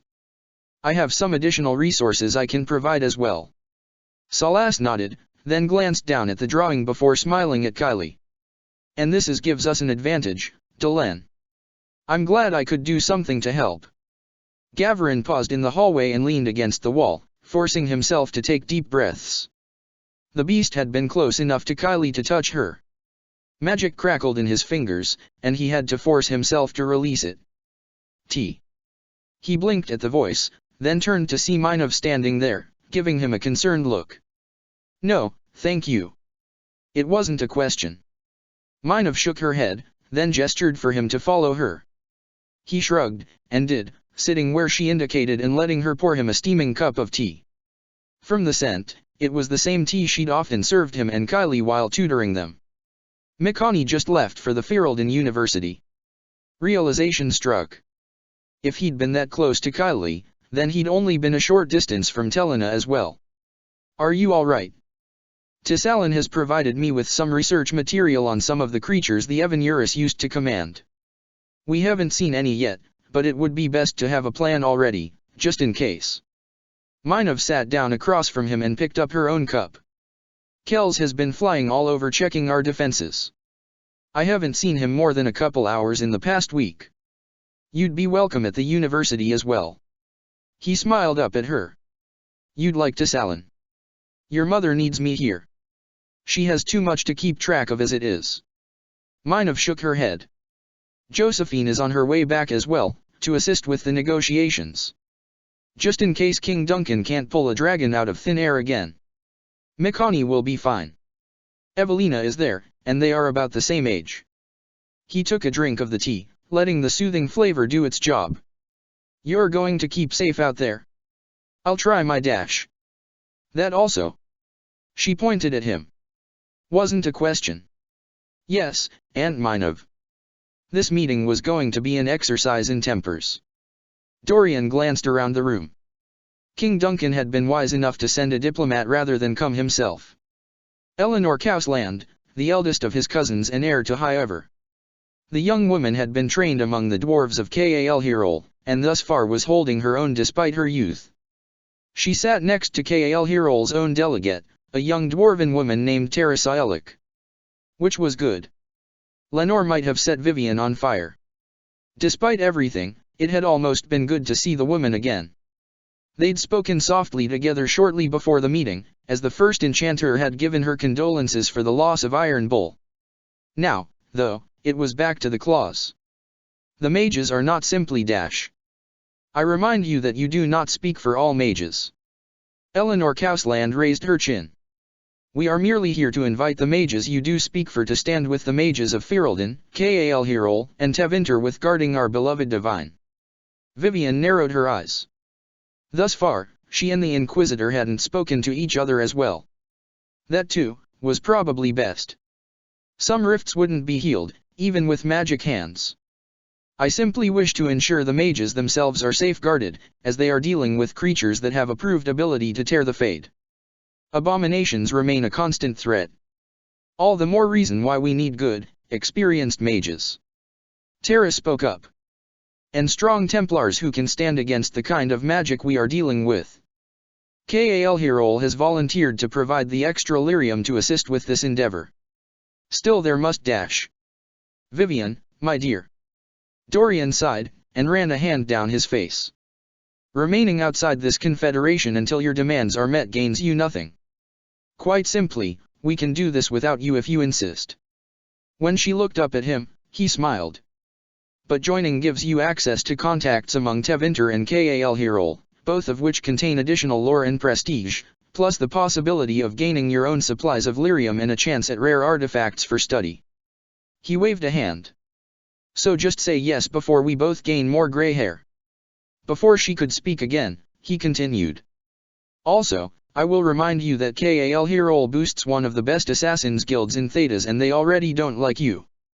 The threat is unnecessary, Archon Pavis. I simply wished to ensure there were no objections to the presence of Templars from the moor. Vivian waved a hand. Rustic circles. The Inquisitor didn't quite manage to avoid rolling her eyes. Dorian just smiled again. Keep talking like that, and I won't give you the Egregio I brought. Leandra pulled her blade free, then wiped the blood off it. She glanced over her shoulder. How much further? We are there. Morrigan inclined her head. Magic swirled in her eyes as she brought down a barrier. Then she gestured for Leandra to follow her inside. A sigh came from the woman, and Leandra glanced back at her. Morrigan gave her a sad smile. The last time I visited this chamber it was your father who accompanied me. It still hurt. She swallowed the lump that rose in her throat. Mommy told me about this place. She wiped at her eyes. She loved it here. She insisted on naming the Vardarol. Morrigan waved a hand. That one was springy. That sounds like Mommy. Leandra laughed softly, then watched as Morrigan checked over the map of the Eluvian network. A single half-finished Eluvian stood against one wall. She wondered idly if it had been one of her mother's, then shied away from that thought. There, we are. Morrigan frowned, then turned. Power suddenly gleamed in her eyes, and she waved a hand. The half-finished Eluvian suddenly sprang to life. Go. Leandra reached for her blade. No, I'm not. I said go. Morrigan's eyes flashed, and Leandra felt power slam into her, throwing her through the mirror. She rose, drawing her blade and moving back toward the portal. It went dark a heartbeat before she reached it. Chapter 15, The Calling. She's not dead. Ruya ran her hand through her hair. Though if I understand Earthamil, it would have been better if she was. That apparently they can do something about. She's denied them control of the Eluvians and as near as we can tell, when she went through, she pulled Gelduaran with her. Salas closed his eyes, then reopened them. A victory, in its way. He was the most dangerous of those that escaped. It wasn't him that tore through the chargers. Kells spoke up from where he was looking down at the map. Nor who sent you and Earthamil both running for the hills. As I stated before, Durnthal is a straightforward threat. Salas frowned, then clasped his hands behind his back. And we know he was taking orders. Without Gelduaran, it is possible he is no longer a threat. Assuming Gelduaran was giving him his orders. Cullen shrugged. There is still Sivara. Sivara is cunning and ruthless, skilled in manipulation and able to change her shape. Salas smiled. She is not, however, particularly strong or powerful. He turned toward her. You are capable of generating barriers stronger than she can overpower, and there are Templars here who can counter her spells. She is a threat, yes, but no worse than the Inquisition has dealt with readily in the past. Florian all over again. Ruya exhaled. Do we have a plan yet for when the others break through? Preparations are continuing. Salas straightened. The more time Razikale can grant us, the better our chances. He turned toward Kells. That thing we found out in the Exalted Plains has been duplicated, but it's still dangerous to use. Kells nodded. It's kind of the avalanche option. Danya's been enchanting weapons that will work against the kinds of monsters they can throw at us. We've got strong wards in place, but without knowing who will escape, we cannot plan strategy. Cullen took over. We know Dirthaman would fight like an assassin and Gilannan would send beasts, while Meriden would gather armies and Yellary would simply burn towns. He looked up at Salas. And we cannot plan for all eventualities, let alone form a strategy if more escape. I once broke the world to prevent this very outcome. Salas shook his head wearily. We aren't without defenses. And we've faced unknown foes before. Ruya squared her shoulders. Who knows? Maybe we can figure out how to turn some of them on each other. And how do you plan on that? Kells looked up at her. We do have the trickster of elven mythos on our side. She smiled at Salas. Kind of hoping he'll come up with something. Salas smiled. There are a few options. There had to have been something I could have done. Leandra paced the room. Why did she even bring me with her if she wasn't going to let me? She ran a hand down her face. Gavarin caught her and wrapped his arms around her, pulling her in tight. Her shoulders shook as she wept on shoulder. He started to speak, then heard another voice. You are the daughter of Carver and Merrill. They both turned to see Kieran. He gave them a gentle smile. I remember holding you when you were born. Mother put you in my arms and said you were family. He shook his head.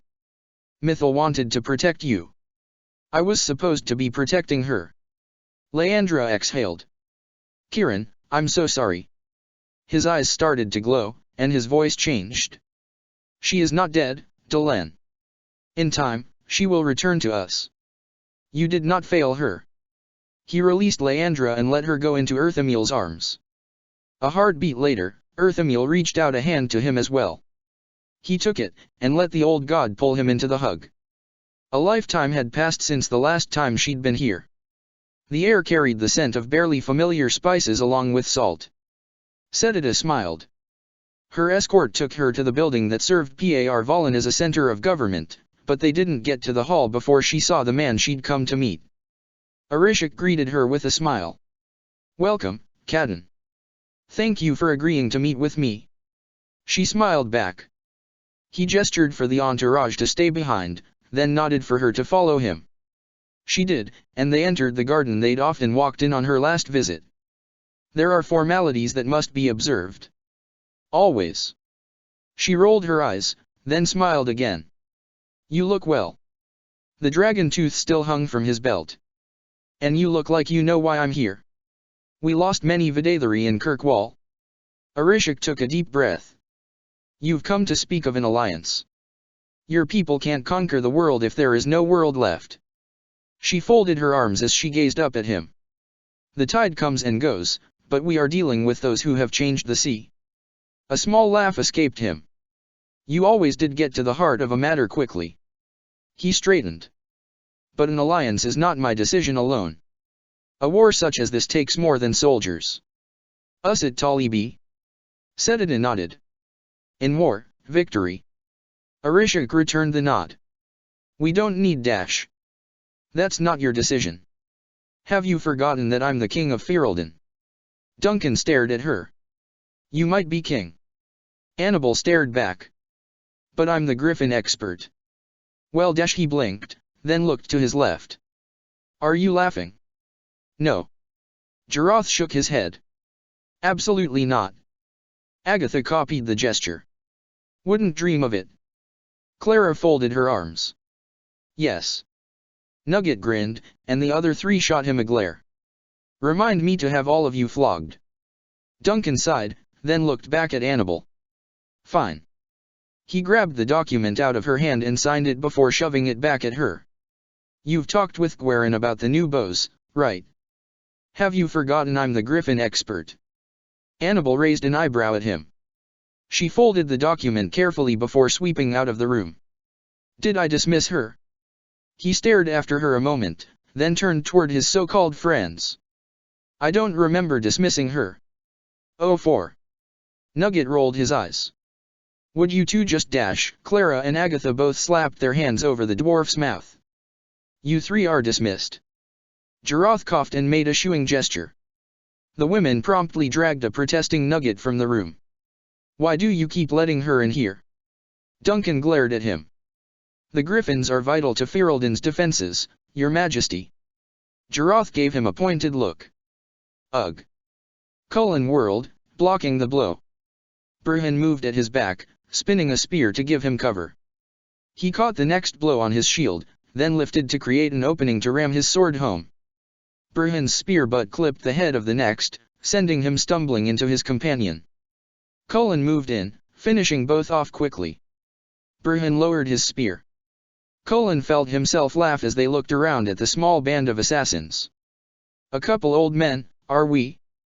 He gave Burhan a wry look. To be fair, we are old men. Burhan rested the spear on his shoulder. Someone should have just informed them we are old for a reason. Then he crouched to examine one of the bodies. Any idea who these idiots are?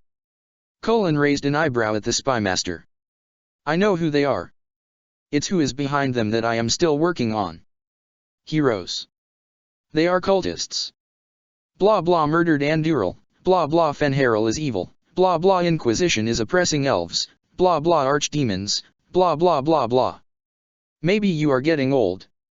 He smirked. Your reports used to be far more detailed. Or maybe we've both just seen this nonsense too many times in our lives. Burhan sighed.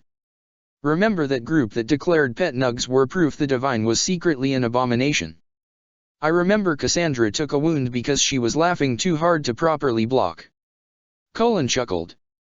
Find out what you can, but don't waste time. There are far too many genuine threats out there. That's the concern. That one of those may be using these as a distraction. Burhan gestured for Cullen to follow him. We do have to deal with these, or innocent people will be hurt. But it stretches our resources and attention. 100 small wounds can kill as readily as a single blow to the heart. I've already reached out to Sutherland and a few other adventuring companies. They can respond to such events more readily than we can, and in many ways are more equipped to handle them. Cullen folded his arms. And they allow us to maintain the stance that we consider such nonsense beneath our notice. You've actually become good at the politics thing. Burhan smiled. Yes, well, we've both had too much practice at that over the years. Maker, listen to us. Burhan exhaled. We are getting old. Wynne watched the young woman stalking back across the castle grounds. She glanced up at the stairs to her brother's office, then shrugged and followed the woman. Annabel Hender. What do you dash? The woman turned, then blinked. I'm sorry, Terna. I did not realize. It's fine. Did he dip your pigtails in the inkwell or put a choke in your pants? She jerked her head toward the stairs. My brother, I mean. He insists on arguing with every one of my requisitions. The young woman glared. That's good. Wynne grinned. When Annabel stared at her, Wynne laughed.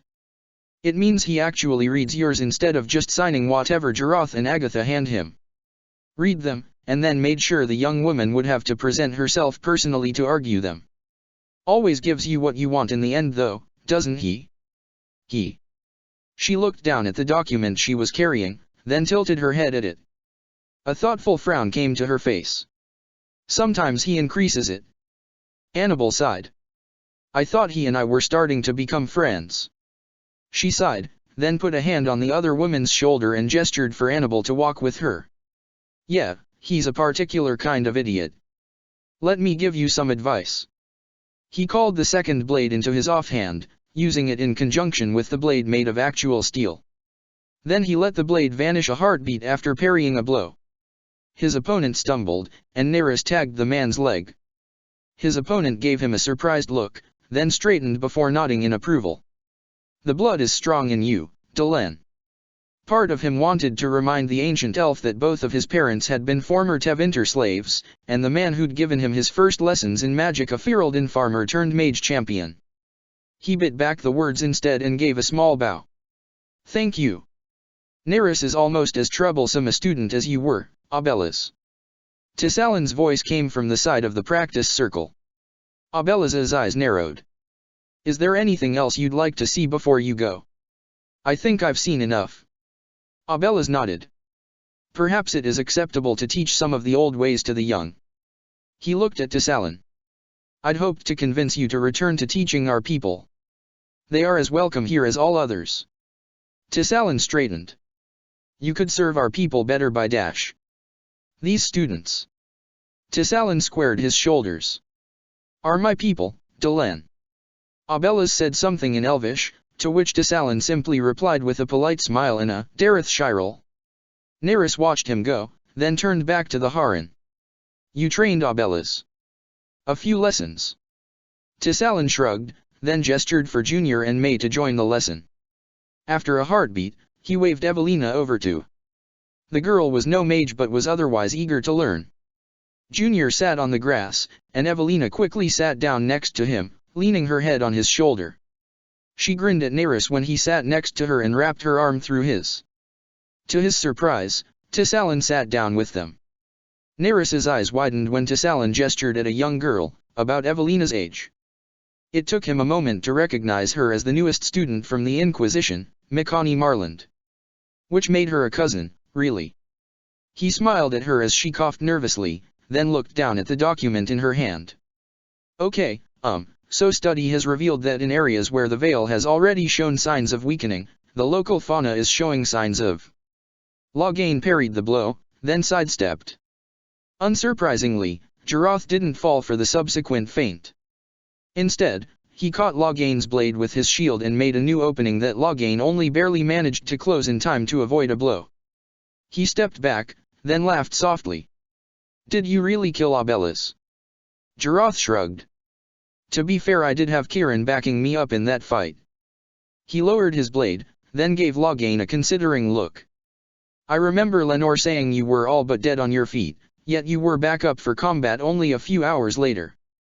As good a healer as Sala was. You're right. He nodded. My companion, Valor, was the only thing keeping me on my feet back there, and he was expending a lot of effort to do so. If Kirin hadn't boosted him as well. He lowered his blade. He's not as strong as the likes of Justice or Vigilance. A few moments passed before Jarath spoke again. And the other part? Now it was his turn to go silent. He looked away, then back at Jarath. Truth was, he wasn't sure how the other man was going to react. When told you? She didn't have to. Jarath straightened, then set down the practice sword and put his hand on the other blade. I've seen what some of the Dragonsworn can do and felt Earthamil's power act through me. He took his hand off the blade of Vigilance. It's not the same, not for me. Loghain shrugged. They all grew with Raziel, came into their power as he came into his. It helps Valor more than me, keeps him. He touched the warm, familiar presence of the spirit in his mind. Keeps the stronger of my emotions from affecting him, keeping him firm. He shrugged. You know, going demon. He felt the spirit respond, then smiled. Valor never uses your name. Always calls you General. He's got a lot of respect for you. A smile came to Jarath's face, brief but warm. He could definitely see why the Agatha of the past had fallen head over heels for it. If he's part of what makes you who you are, the feeling is mutual. I'm glad he's here with us, keeping you from getting into more trouble than you can handle. He picked the practice sword back up. Another round. Happily. He started to raise the blade, then paused before lowering it again. There was another presence in the room. Kirin. Earthamil. Jarath bowed, then frowned. Is something wrong? Kirin took a deep breath. Yes. He squared his shoulders. The Banal then will not hold much longer. Raziel cannot take the chance of them all making it through the gates. My father intends to enter and seal it from within, taking as many of them with him as he. Kirin's voice broke slightly. Can. A chill went through him, and then he nodded before setting down the practice blade and walking over to his normal gear. Jarath turned toward him. Loghain. Tell when. He took a deep breath, then shook his head. She already knows. It was an honor fighting for you, General Gilmore. Slowly, Jarath nodded. The honor was always mine, Tairn Loghain. Come, little brother. Kirin nodded to him. My father needs us. Chapter 16, Dragonsworn. Braska looked over the balcony.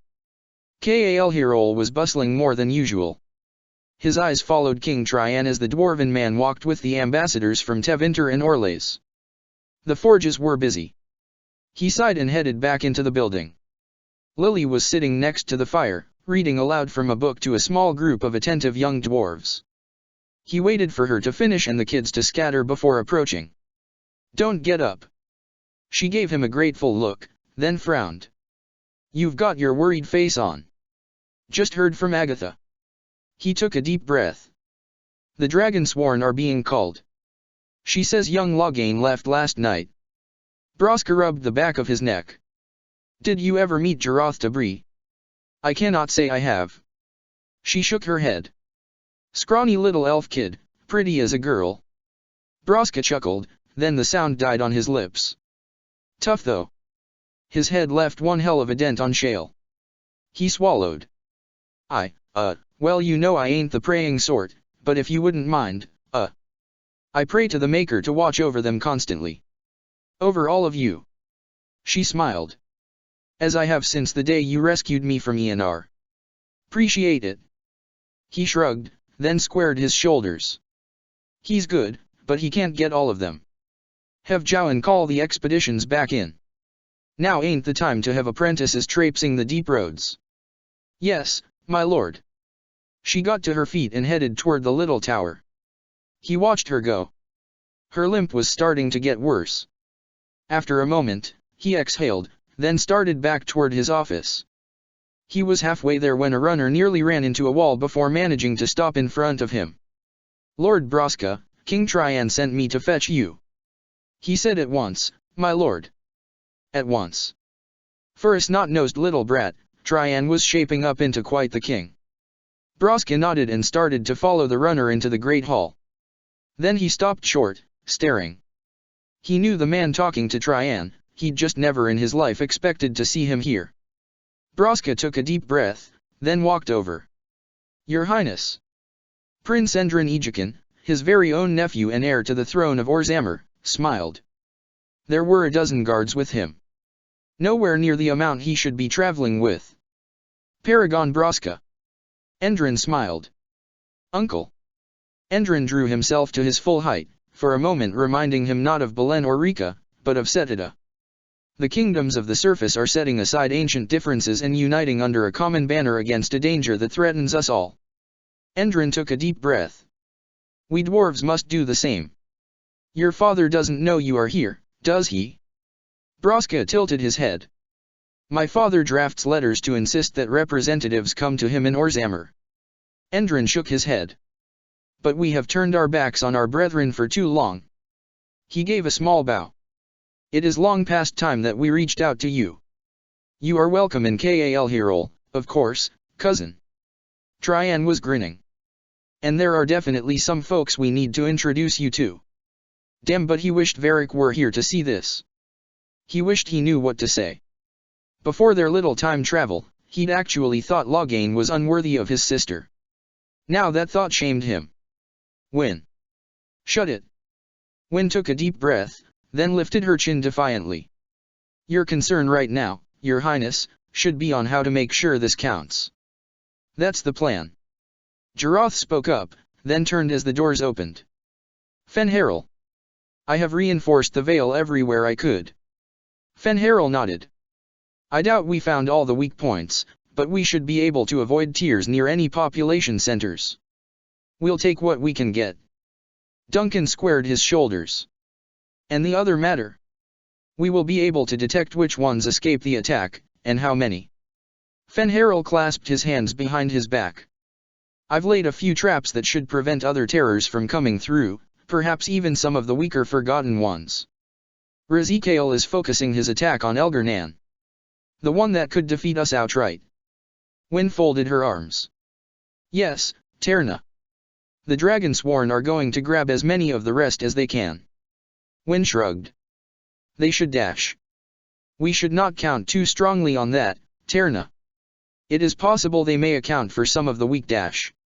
Duncan noted Wyn's expression, and held up a hand. I wouldn't count the Dragonsworn out. Hawk and Fenris took out 2 gods with just a couple Dragonsworn for backup, after all. And from some of the legends I've heard, Andúril smacked you around a time or two. Fenharel's eyes narrowed, but he nodded. Still, I would like to place a few of my sentinels among your guards. When Duncan started to protest, Fenharel shook his head. Not because I believe them stronger, Your Highness. He exhaled. Merely more likely to recognize either the Evan-Uris or any agents they may have. The Temple of Mythal was not the only place that held sleepers. Good point. Duncan nodded. Clear your people with General Gilmore. The dread wolf nodded before stepping outside the doors and vanishing. My brother. Wynne shook her head. Ordering around ancient elven gods. She gave him a small smile. Mother and father would be so proud of you. He blinked. Compliments? Are you ill? Just a touch of morning sickness. She twitched a shoulder. Well, you should see the...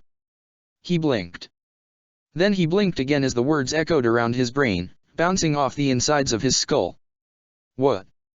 He stared what appeared to be a wrinkle in reality, pulsing and shifting. Valor told him what he was looking at. A hole into the void itself. Loghain swallowed. He'd heard stories of what the breach had been like. This was smaller, and yet somehow more terrifying. A hand touched his shoulder, and he turned to see his grandfather. Or vigilance. Over the last few years it had grown harder to tell the two apart. Or maybe they had just become less apart. Danya is almost ready. When, he smiled. Gave me some good news before I left. The Mactier line will continue. He shrugged. Though she was thinking about naming the kid after her dad if it's a boy. Alistair Mactier. His grandfather let out a low chuckle. Not sure the world is ready. His father's face was pale when Anders looked over at them. It's a good name. She offered to name it after you, noting that no one really knows what your real name is. Loghain nodded to him. She's a good woman. She. Anders shook his head before turning and walking away. Loghain frowned as he watched him go, then looked back at his grandfather. Is something dash? You are still. His grandfather's voice was quiet.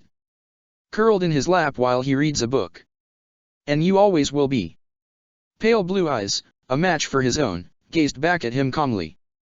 No father is ever ready to see their child walk into danger, especially when the danger is this great. They weren't coming back. Loghain swallowed. He'd known this would come. The warden had explained it calmly. But this is my duty as a Mactier. To fight at his side, until the last foe falls. And in death, sacrifice. His grandfather nodded. It makes it no easier. The man smiled. I am proud that you stand beside us now, even if both your father and I wish you stood elsewhere. The others began moving, gathering around where the warden stood. Hands found hilts and staffs. Loghain shifted his shield as he stepped to his father's side. Anders looked at him again, eyes wet. Then Anders shook his head. Jarath. The warden turned toward them. Please. For a moment, the warden stared at them. Then he nodded to Anders before turning those strange black eyes to Loghain. Go. What? Loghain blinked. But. He started shaking his head. I'm one of yours. I thank you for your service. The warden's eyes were unblinking. And I release you from it. Go. No, He looked to his father, who was smiling despite the tears running down his face. I belong dash. To Earthamule. You belong with your brother. Silver light swirled in the warden's eyes. Go. His legs moved despite his effort to stop them. A force shoved him toward an Eluvian, and it lit a heartbeat before he struck it. His breath was knocked out of him as he landed on the other side, but he managed to turn just in time to see the mirror go dead. No. Loghain pulled himself to his feet and struck his hands against the glass. No. He felt tears as Valor began screaming inside his head. Father. Thank you. Anders closed his eyes, then reopened them. He'd been afraid, after all this time, that this would be the penalty demanded for his crimes. To watch the only good thing he'd ever done in his life go willingly to death. He looked back at Raziel. The face was his old commander, Jarath Dabri, the first and perhaps only man in the world he'd ever been loyal to. The face of a warrior. And yet, in that moment, he remembered what Raziel was beneath all that. A spirit of love. Thank you. Carinal straightened, Valia at his side. They too, were fighting for a child they'd be leaving behind. Talsaad and Temarin. Riamaz and Danya. Even the messenger was there. Hawk, Fenris, Carver, and Merrill were already gone. Nathaniel stood at Ezekiel's side, his own eyes the same inky black. Anders smiled. The rift pulsed and tore open, and he caught his first glimpse of what lay on the other side. The sight of what could only be Elgar'nan was terrifying to behold, like looking into the face of a raging sun itself. And then he and his friends were moving. Ezekiel took the form of a dragon as they crossed the threshold, stopping Elgar'nan in his tracks. Arrows struck another of the beasts that would call themselves gods. He felt justice uniting with him. Yellery, justice called the thing in front of them. She would ignite an orphanage just to warm her hands. Their power met hers, pushing her back, keeping her from getting through. Keeping her from getting to the world that he'd left to his son to defend. She put a hand on the elven woman's shoulder, and heard Cyril let out a choked sob. Ruya sighed.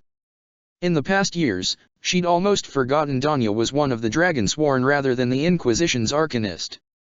I'm sorry, Sira. Has to be her, right? Sira stood, still shaking her head. Somebody else might get it wrong, or make it worse, or... She wiped at her eyes. Whittle's the only one that can make sure the door slams right in their stupid faces. Doesn't make it easier. Ruya nodded. Then she opened her arms only to grunt as Sira threw herself into them. She rubbed Sira's back.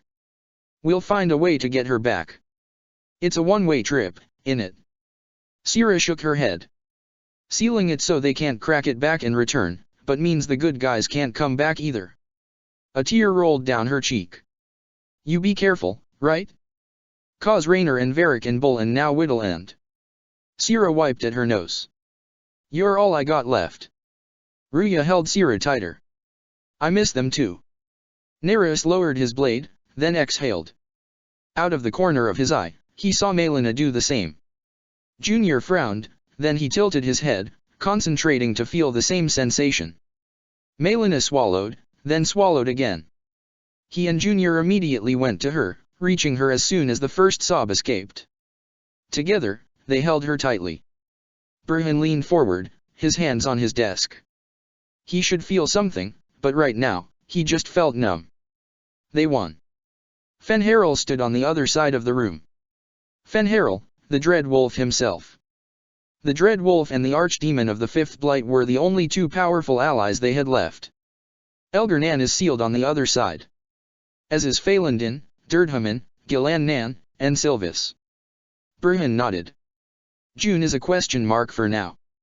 We still have Geldoron and Sivera as problems, and from what Kiran reports we know we also have Anaris, Meriden, Isar and Shivan. We also cannot yet account for Linseth, Passion, or Vihenthra. Meriden and Anaris would be the foremost problems among those. Fenharel exhaled. Vihenthra. He shook his head. It may be possible for us to sway her to our side. Her interest was always in research, and she was exiled simply for providing information to someone Elgar'nan was at odds with. I will keep that in mind. Ruya nodded. Her eyes were red, as though she'd been crying recently. As were most of the eyes in the room. Leliana, Divine Victoria, had tear tracks staining her cheeks. Information is something we could use. She turned to look at Fenharel. Meriden is a general. And we'll work on building an army. Many of the exiles were at odds with each other before the war, and I've taken steps to try to keep them divided. Isar and Sivera, for example, have always hated each other. If we can focus them on thwarting each other, we may be able to keep them from harming us.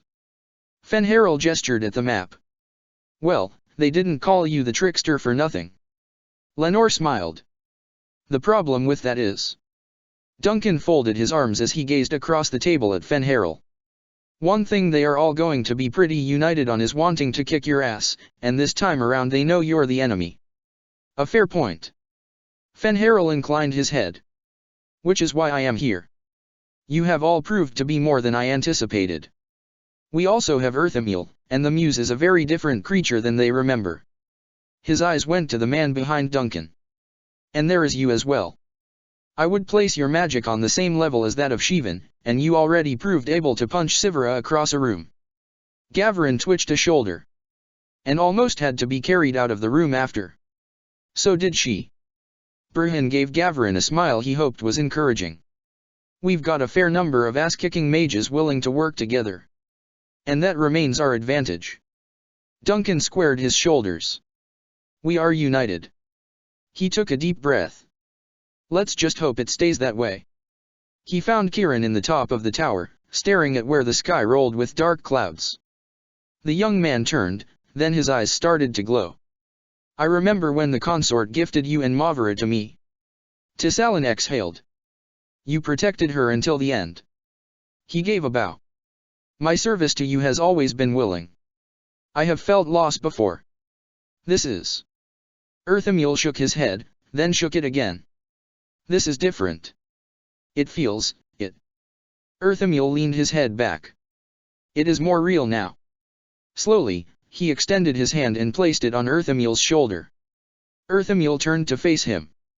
How did you survive it? The work was not done, and she would never rest until it was. Tissalan half closed his eyes, letting his mind drift back. Despite the years that now separated them, Mavra's face was always fresh and clear in his mind, the happy young woman she'd been the first time he'd ever seen her. He opened his eyes again. The years we had together, I lived with her. All the years past, I have lived for her. I would not have her feel shame at my actions once time brings us together once more. Earthamule nodded. I hear your words, and I thank you for them. He tilted his head slightly, then nodded again. Help, somehow. And I was not alone. He smiled. As you are not. We have our students. And our. Earthamule slowly returned his smile, a slightly incredulous look on his face. Our friends. And Earthamule's eyes suddenly widened, and he whirled toward the Eluvian. Tissalan started to reach for his swords as Earthamule moved toward the mirror. The god's hand touched it, and it sprang to life. A moment later, someone was coming through, all but collapsing into Earthamule's arms. Earthamule pulled the weeping young man close, holding him tightly as he and Loghain clung to each other. He let his magic fade and smiled. Family. Chapter 17, Kun. He kept his eyes closed, trusting Earthamule to handle the situation. He could still feel valor straining inside him, yearning to get back to a battle they both knew was already over. The spirit was coming, but slower than he'd have liked. Loghain took another deep breath. It was possible his own feelings were complicating the situation. Little brother. Earthamule's voice was soft. I'm all right. Loghain exhaled before opening his eyes and nodded. We're all right. Or as close to it as possible, anyway.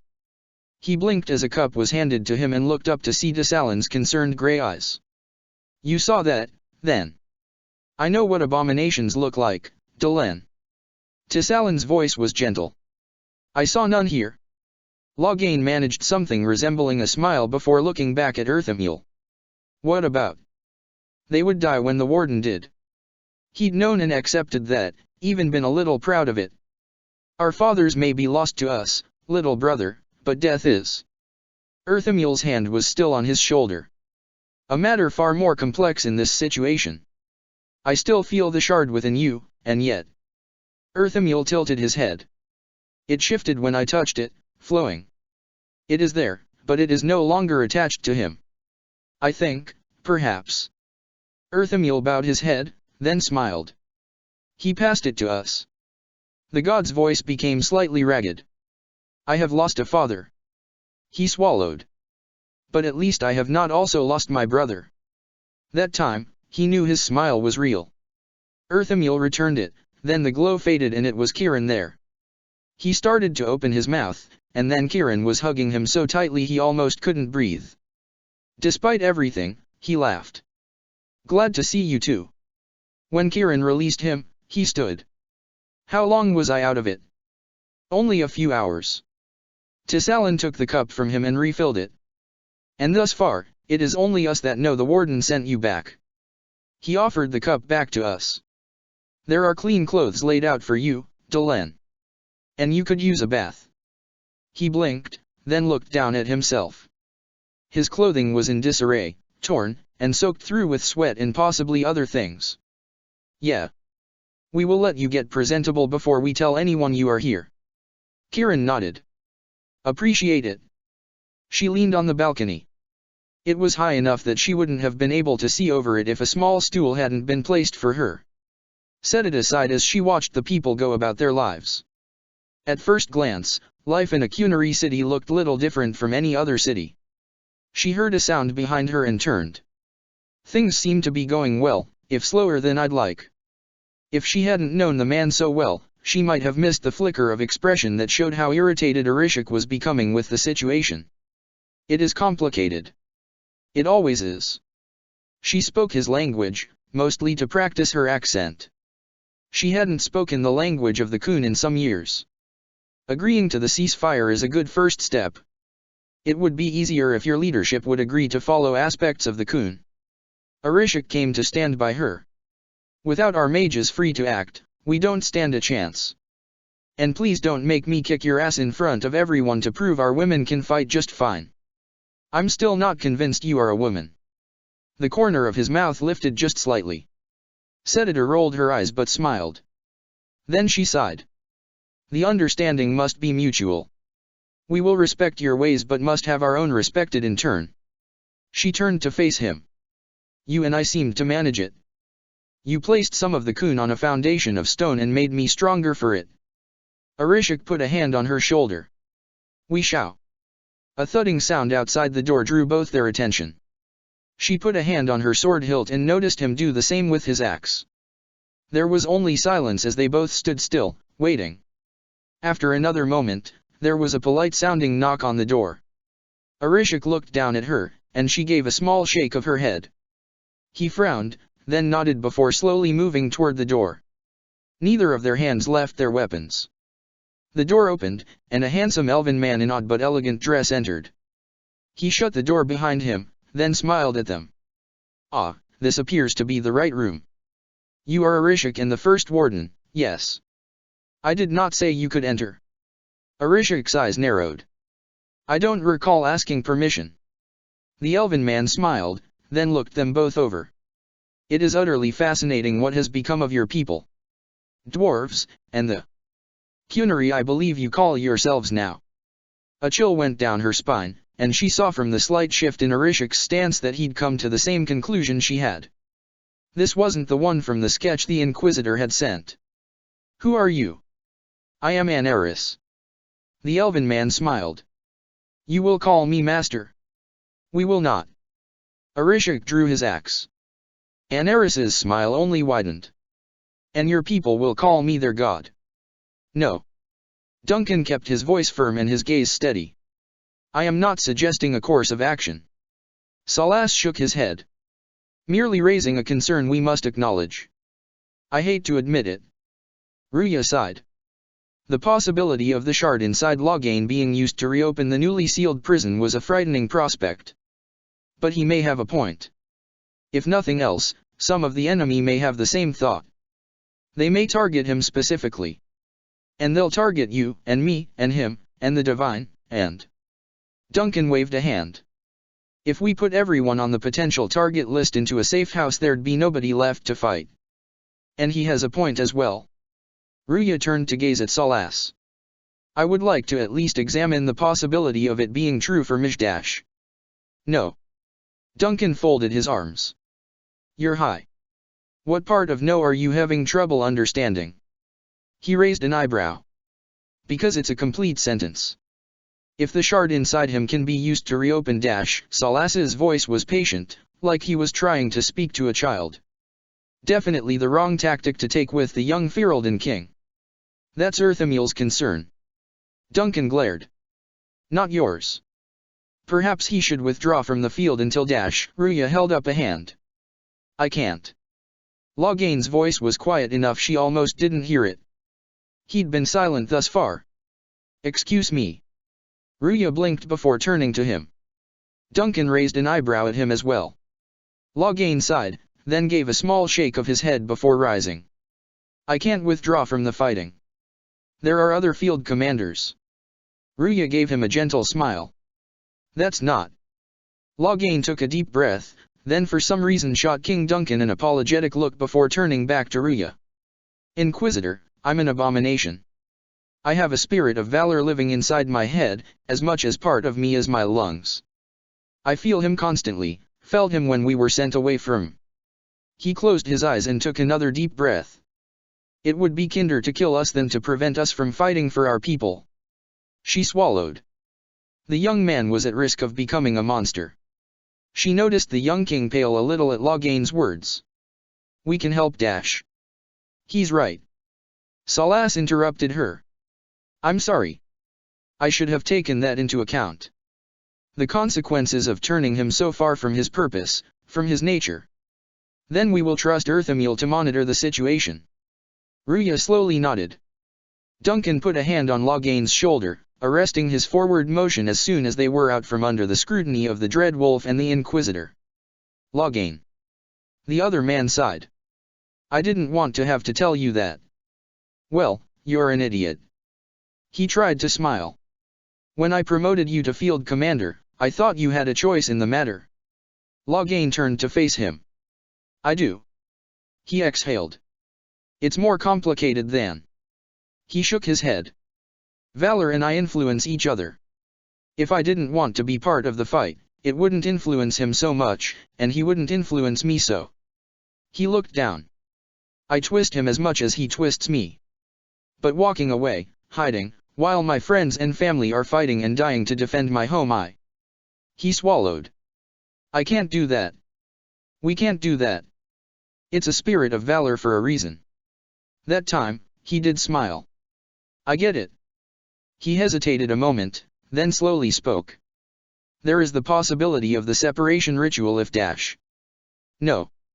When Duncan blinked at the interruption, Loghain gave a small chuckle. I say it a lot, but I don't think you guys ever actually hear me.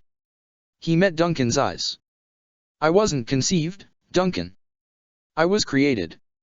Razikael created me from the union of my parents. He shrugged. I'm not one of the Maker's children, Duncan. But Valor is. For a long moment, Duncan just stared at him. Then he swallowed. So when Earthamil calls you little brother, he's not really being metaphorical. Loghain nodded. Though I guess nephew would be as accurate, but that part gets all kinds of complicated. You have 3 parents. He spoke the words, trying to wrap sense around them.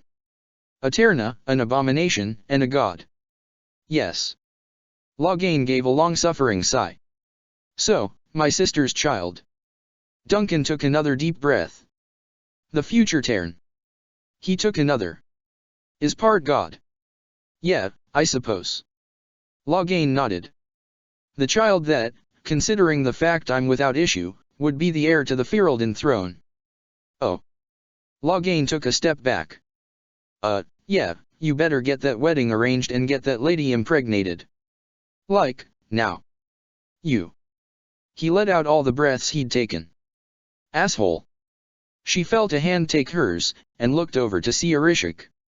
His left eye was gone, and the entire left side of his face was a bloody ruin. Setida coughed as blood trickled down her own throat.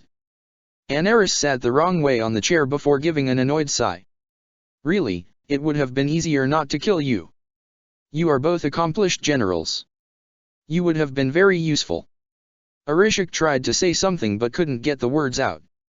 She spoke for him. Ibadimistar, Kunari Itwaito. Usit Talibi. And indeed they shall, daughter of stone. Anaris laughed softly. The beasts will make for an excellent army. They were bred for war, and war they shall have. All their struggles against their true purpose have been for naught. He smiled. They are still what I made them to be. The hand in hers tightened, and she saw emotions flicker in Arishik's eyes. Ebostisala. Anaris rose and drew his blade again. You would have made me a fine general. The blade rose. Setida closed her eyes and felt Arishik squeeze her hand once more. She could just make out his words beneath his labored breathing. In death, sacrifice. Gavarin let the spell fade and lowered his hands before trying to shake some of the fatigue from his neck and shoulders. Again. The voice behind him said. If he says again one more time. Gavarin glanced at the observer. I'm going to turn him into a fine red mist.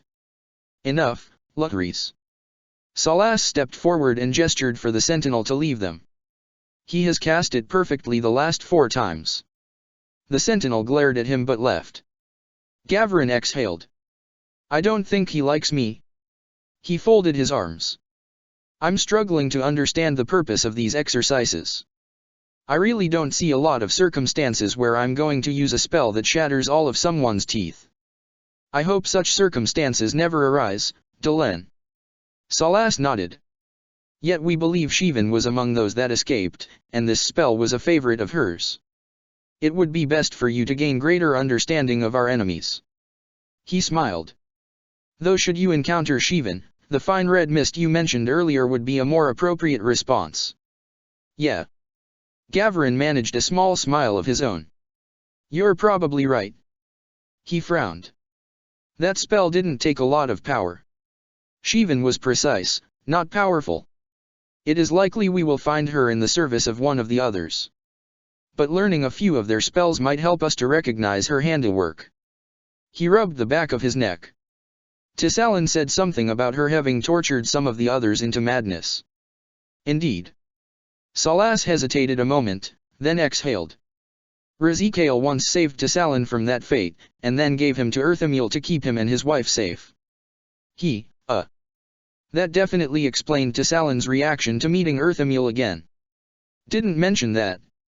She will undoubtedly be employed as an interrogator, and she is capable of breaking even a strong soul down completely. None should be allowed to fall into her hands while they still draw breath, Delenn. Salas met his eyes. He knew what he was being told, though he wanted to reject the idea outright. Instead, he nodded. I understand. Burhan shaded his eyes, then frowned before turning back to look over the rookery. Colin came up the stairs, then raised an eyebrow. I could hear you frowning from all the way downstairs. Sedida has sent a raven almost every day. Burhan turned toward him. Yesterday there was nothing, and thus far today. He exhaled. Concern immediately came to Colin's face. Birds. Colin exhaled. Can be delayed. I keep telling myself that, especially ones that travel such a distance. He folded his arms. And perhaps she was too busy to send a letter, or a raven was unavailable, or...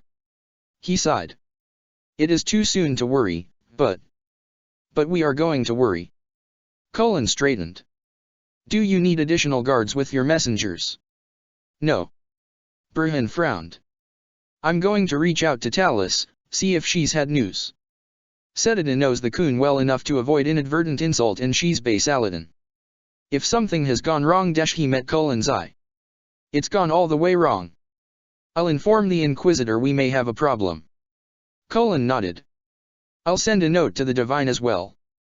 Burhan turned back to his desk but didn't hear Colin go downstairs. He looked over his shoulder, and saw the other man watching him. He exhaled, then nodded. I'm all right. You're a very good liar. Colin gave a small shake of his head. Come to the tavern when you are done here.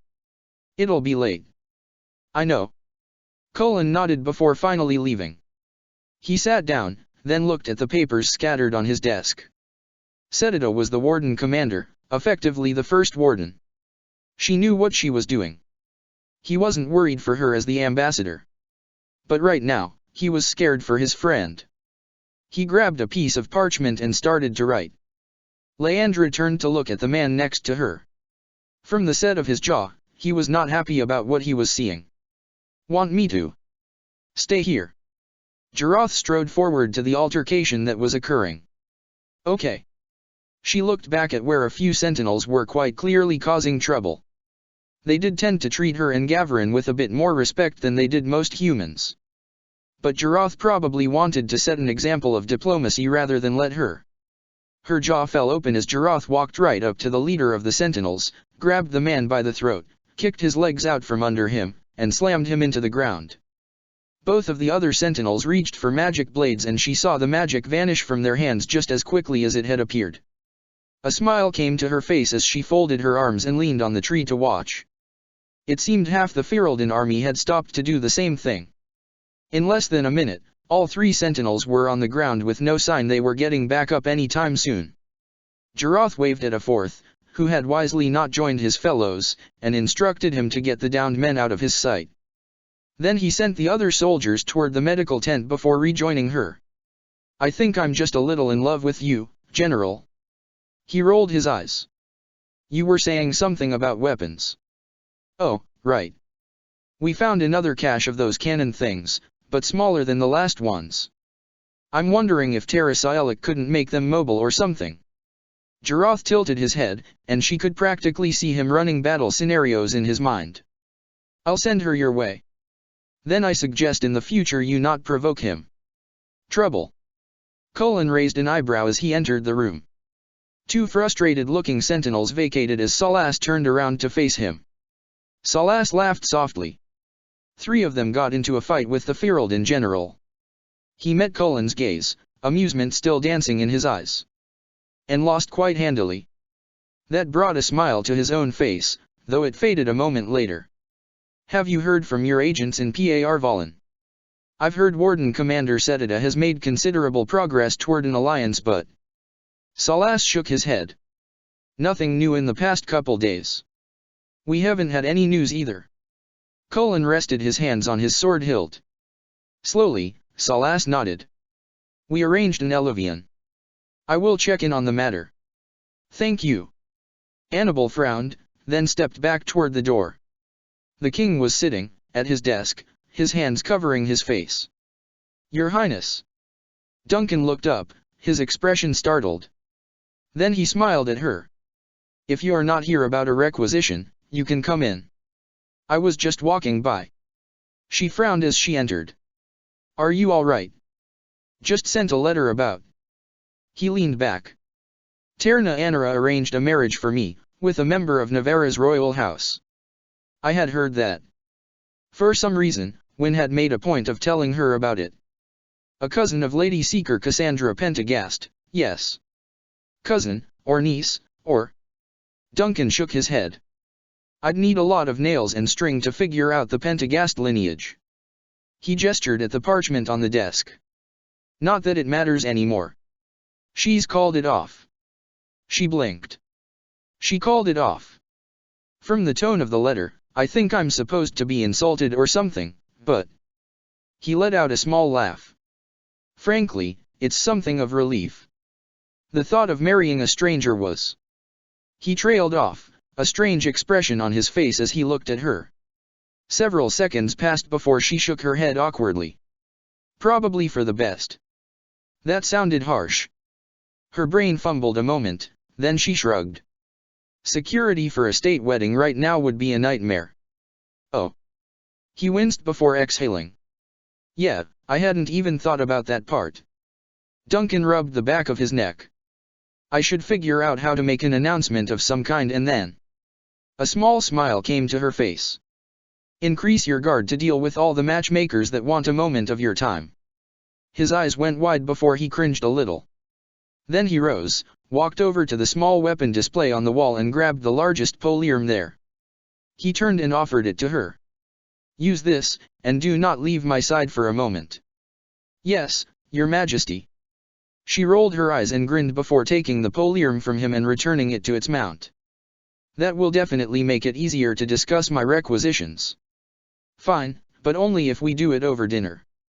To her surprise, Duncan offered her his arm. "I." She took it. "Of course." Chapter 18, Stone. One look at Bruhin's face told her everything she didn't want to know. "Which one?" "That we don't know yet." Bruhin's face was grave. "Fenharil confirmed the information, and thinks it was either Anaris or Meriden." Lenore rose. She could feel her magic tingling at the tips of her fingers and forced it back. Zevran touched her hand, and she closed hers around his tightly. "What do you need from me?" "Just to keep doing what you are doing." Bruhin nodded. "But this..." He took a deep breath. "This needed to be delivered in person. I'll tell Braska and..." She heard her voice growing hoarse and swallowed. "He's not going to take it well. Kal Hirol isn't going to take it well. Neither are the wardens." He choked slightly on whatever he was going to say, and simply shook his head instead. Will you sing for her? She looked up at him, tears blurring her eyes. Of course I will. Across the table, both Trian and Endrin sat still. It was Endrin who finally broke the silence. I will have to send word to Father and Orzammar. He glanced at where Trian was still staring into space. Cousin, Endrin took a deep breath. I'm so sorry.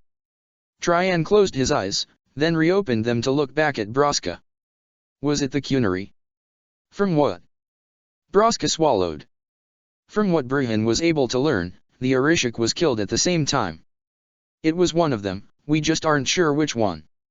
And the Arakan and Aragina are already picking a new Orishik, so whoever it was, they now have the Qunari. Trian leaned back in his chair, then looked over at Endrin. They won't let Orzammar be, either. I will convince Father. Endrin squared his shoulders. And you will have all the support I can offer personally. House Ejikan. He exhaled. She was one of ours too. He watched both young men, king and prince, leave the chamber. For a couple minutes, he just sat there, staring. Then a hand touched his cheek. He looked up to see Zevran. Come. Zevran bent to kiss his forehead. You need sleep, and I am insisting. Lenore should dash. I've already tucked her in. Zevran's voice became firm. Now I wish to tuck you in beside her. Yeah. He rose. Then he shook his head slightly and frowned before putting his hand on the table for balance. Braska. Zevran's voice sounded concerned. He tried to focus on his husband's voice. Braska, love, what's? Braska shook his head, then heard Zevran raise his voice. You, get a healer, now.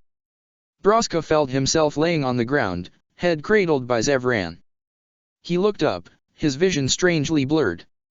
Braska, love, you're okay, you're fine, just keep your eyes open. Talk to me. Please, talk to me. Please dash. The lights faded. He's all right. Lelyana's smile trembled a little. The healers of the little tower said he should recover within a few days. I'm glad to hear that. Duncan folded his arms. Not sure where Ferelden would be without House Braska and its spy network. He hesitated a moment. How are you? I know you two were old friends. I remember he and Brujin bickering their way through the deep roads. She sat down heavily, then looked at him. With your father making notes of every curse word they used. He laughed softly. And he always went on about my language. He let his arms fall to his sides. How sure are we that? He took a deep breath. This was natural. Braska grew up casteless, working under horrid conditions, handling poisons, and then was a warden for many years. Lelyana touched her chin thoughtfully. And whenever she visited Braska, his only health complaint had been his knee. Time, however, was an implacable enemy. Her own hair was gray, and recently she'd been forced to admit her days of being able to steadily draw and fire a longbow were behind her. That his health would be a problem at his age is not unbelievable, and yet. She shook her head. I asked the Inquisition to send Mynov and Adon. If there is more to this, they will find it. Agatha is there as well. Duncan exhaled. Both as a spy and as his daughter. She's a good girl.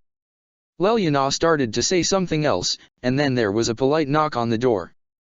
At her nod, Jarath moved silently to look out. He stepped back a moment later to allow one of the servants to enter with tea. It was placed on the table, and she reached a hand for a cup, then paused and withdrew her hand before shaking her head. In peace, vigilance, as they say. Where is that stone Danya gave me? I hear someone tried to poison Archon Pavis again. Duncan raised an eyebrow as she tested the tea. When she nodded, he stepped forward to pour for her. You are taking precautions as well, no? She gave him a stern look over the edge of the teacup. As though either my general or my king's guard would let me do otherwise. He glanced over his shoulder at Jarath. Forgive me, your perfection, but I don't believe this is why you asked to see me. It is not. She leaned back, setting her cup down. I wish to know how concerned we should be about a resurgence of Darkspawn. He glanced over his shoulder again, then jerked his head for Jarath to join them. Jarath nodded before approaching and giving the divine a small bow. The intelligent darkspawn Razikael left to lead the forces remain in control and are still following my commands. Jarath hesitated briefly before continuing.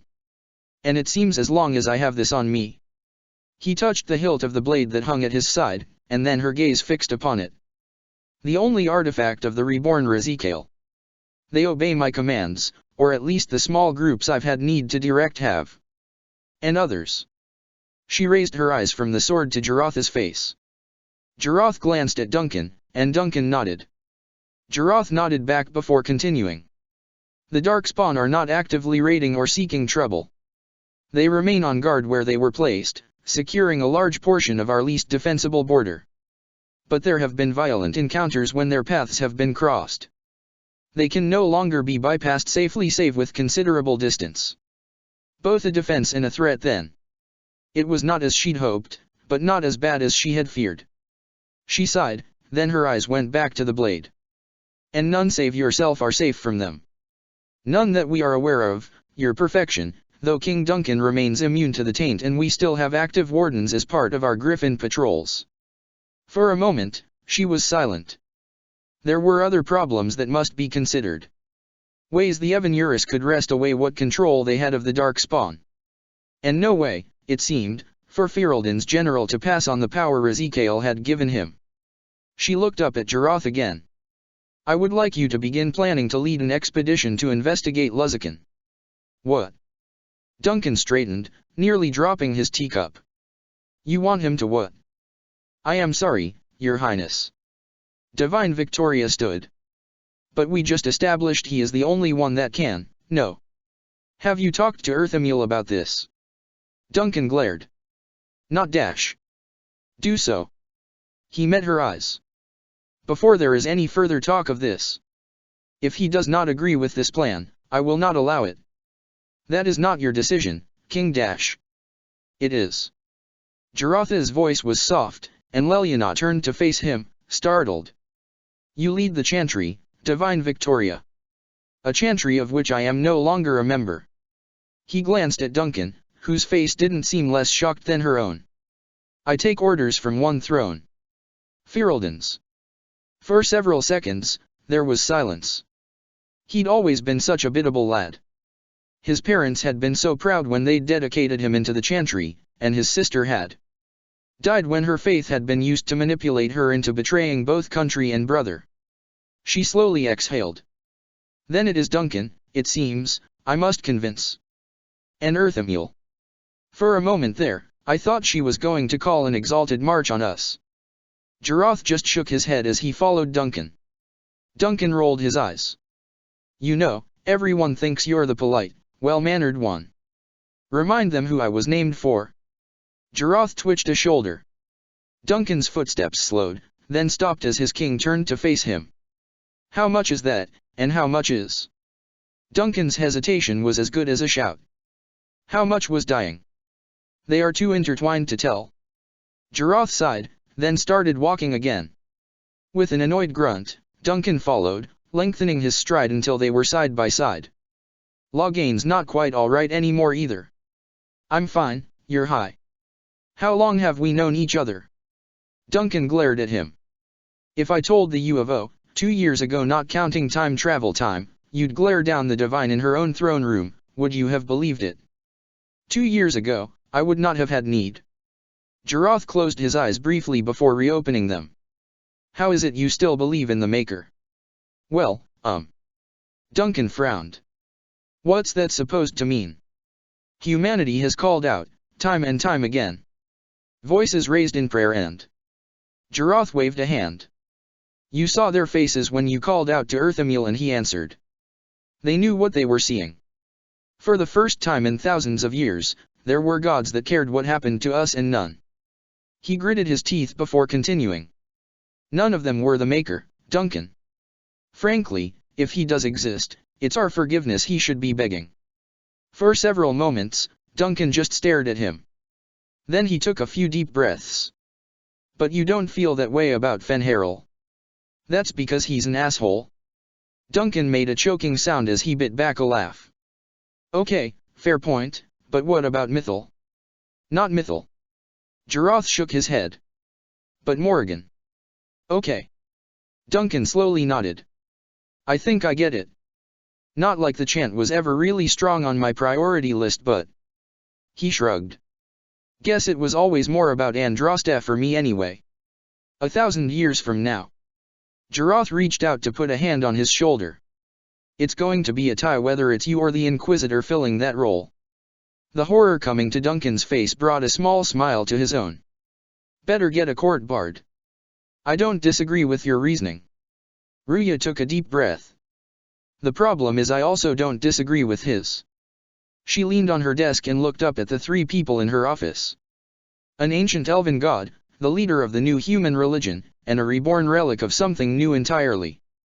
And they were here to discuss yet another cult entirely.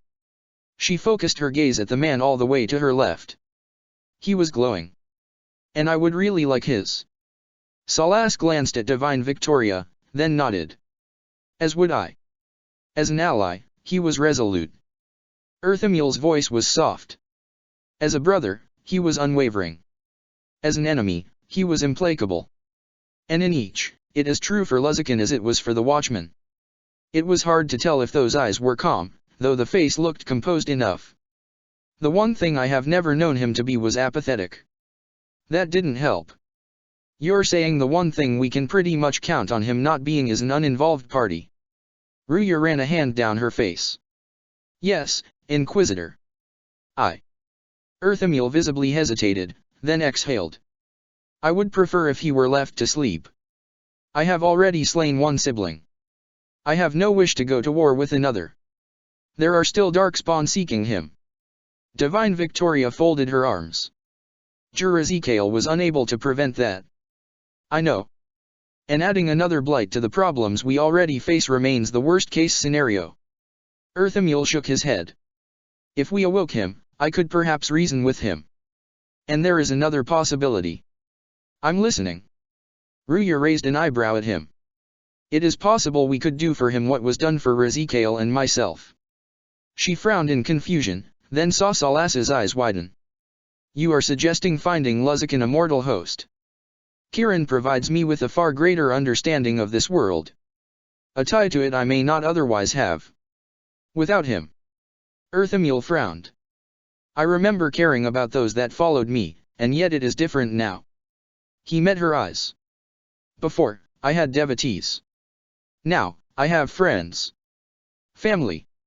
It is different. So much more. Ruya slowly nodded. I understand.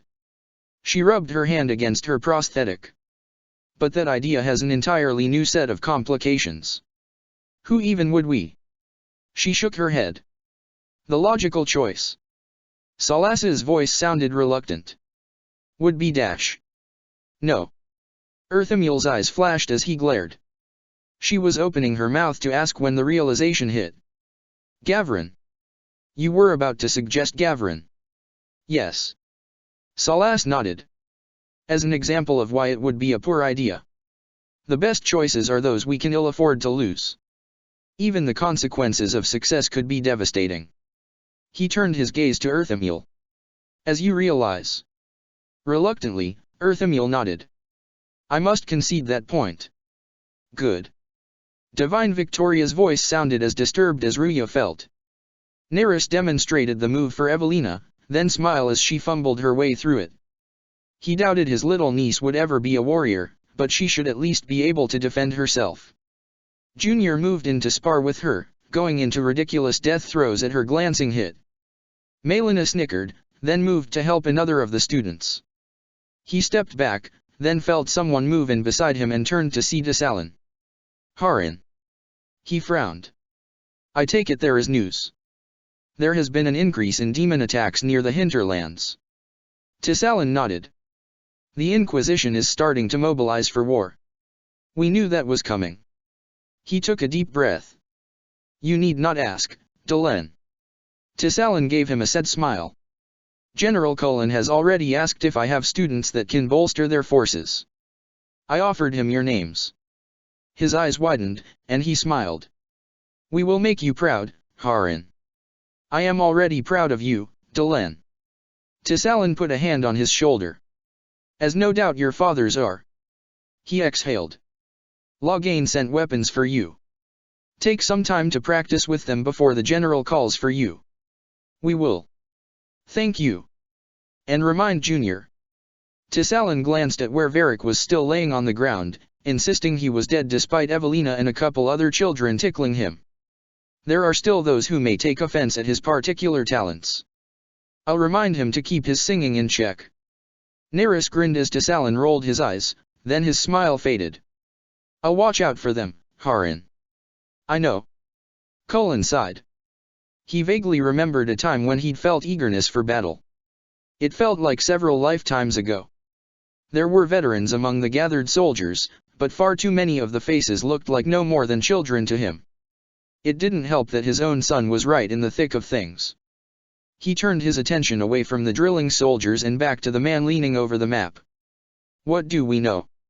Salas and Earthamil are both leaning toward Meriden, and Tissalan agreed with them.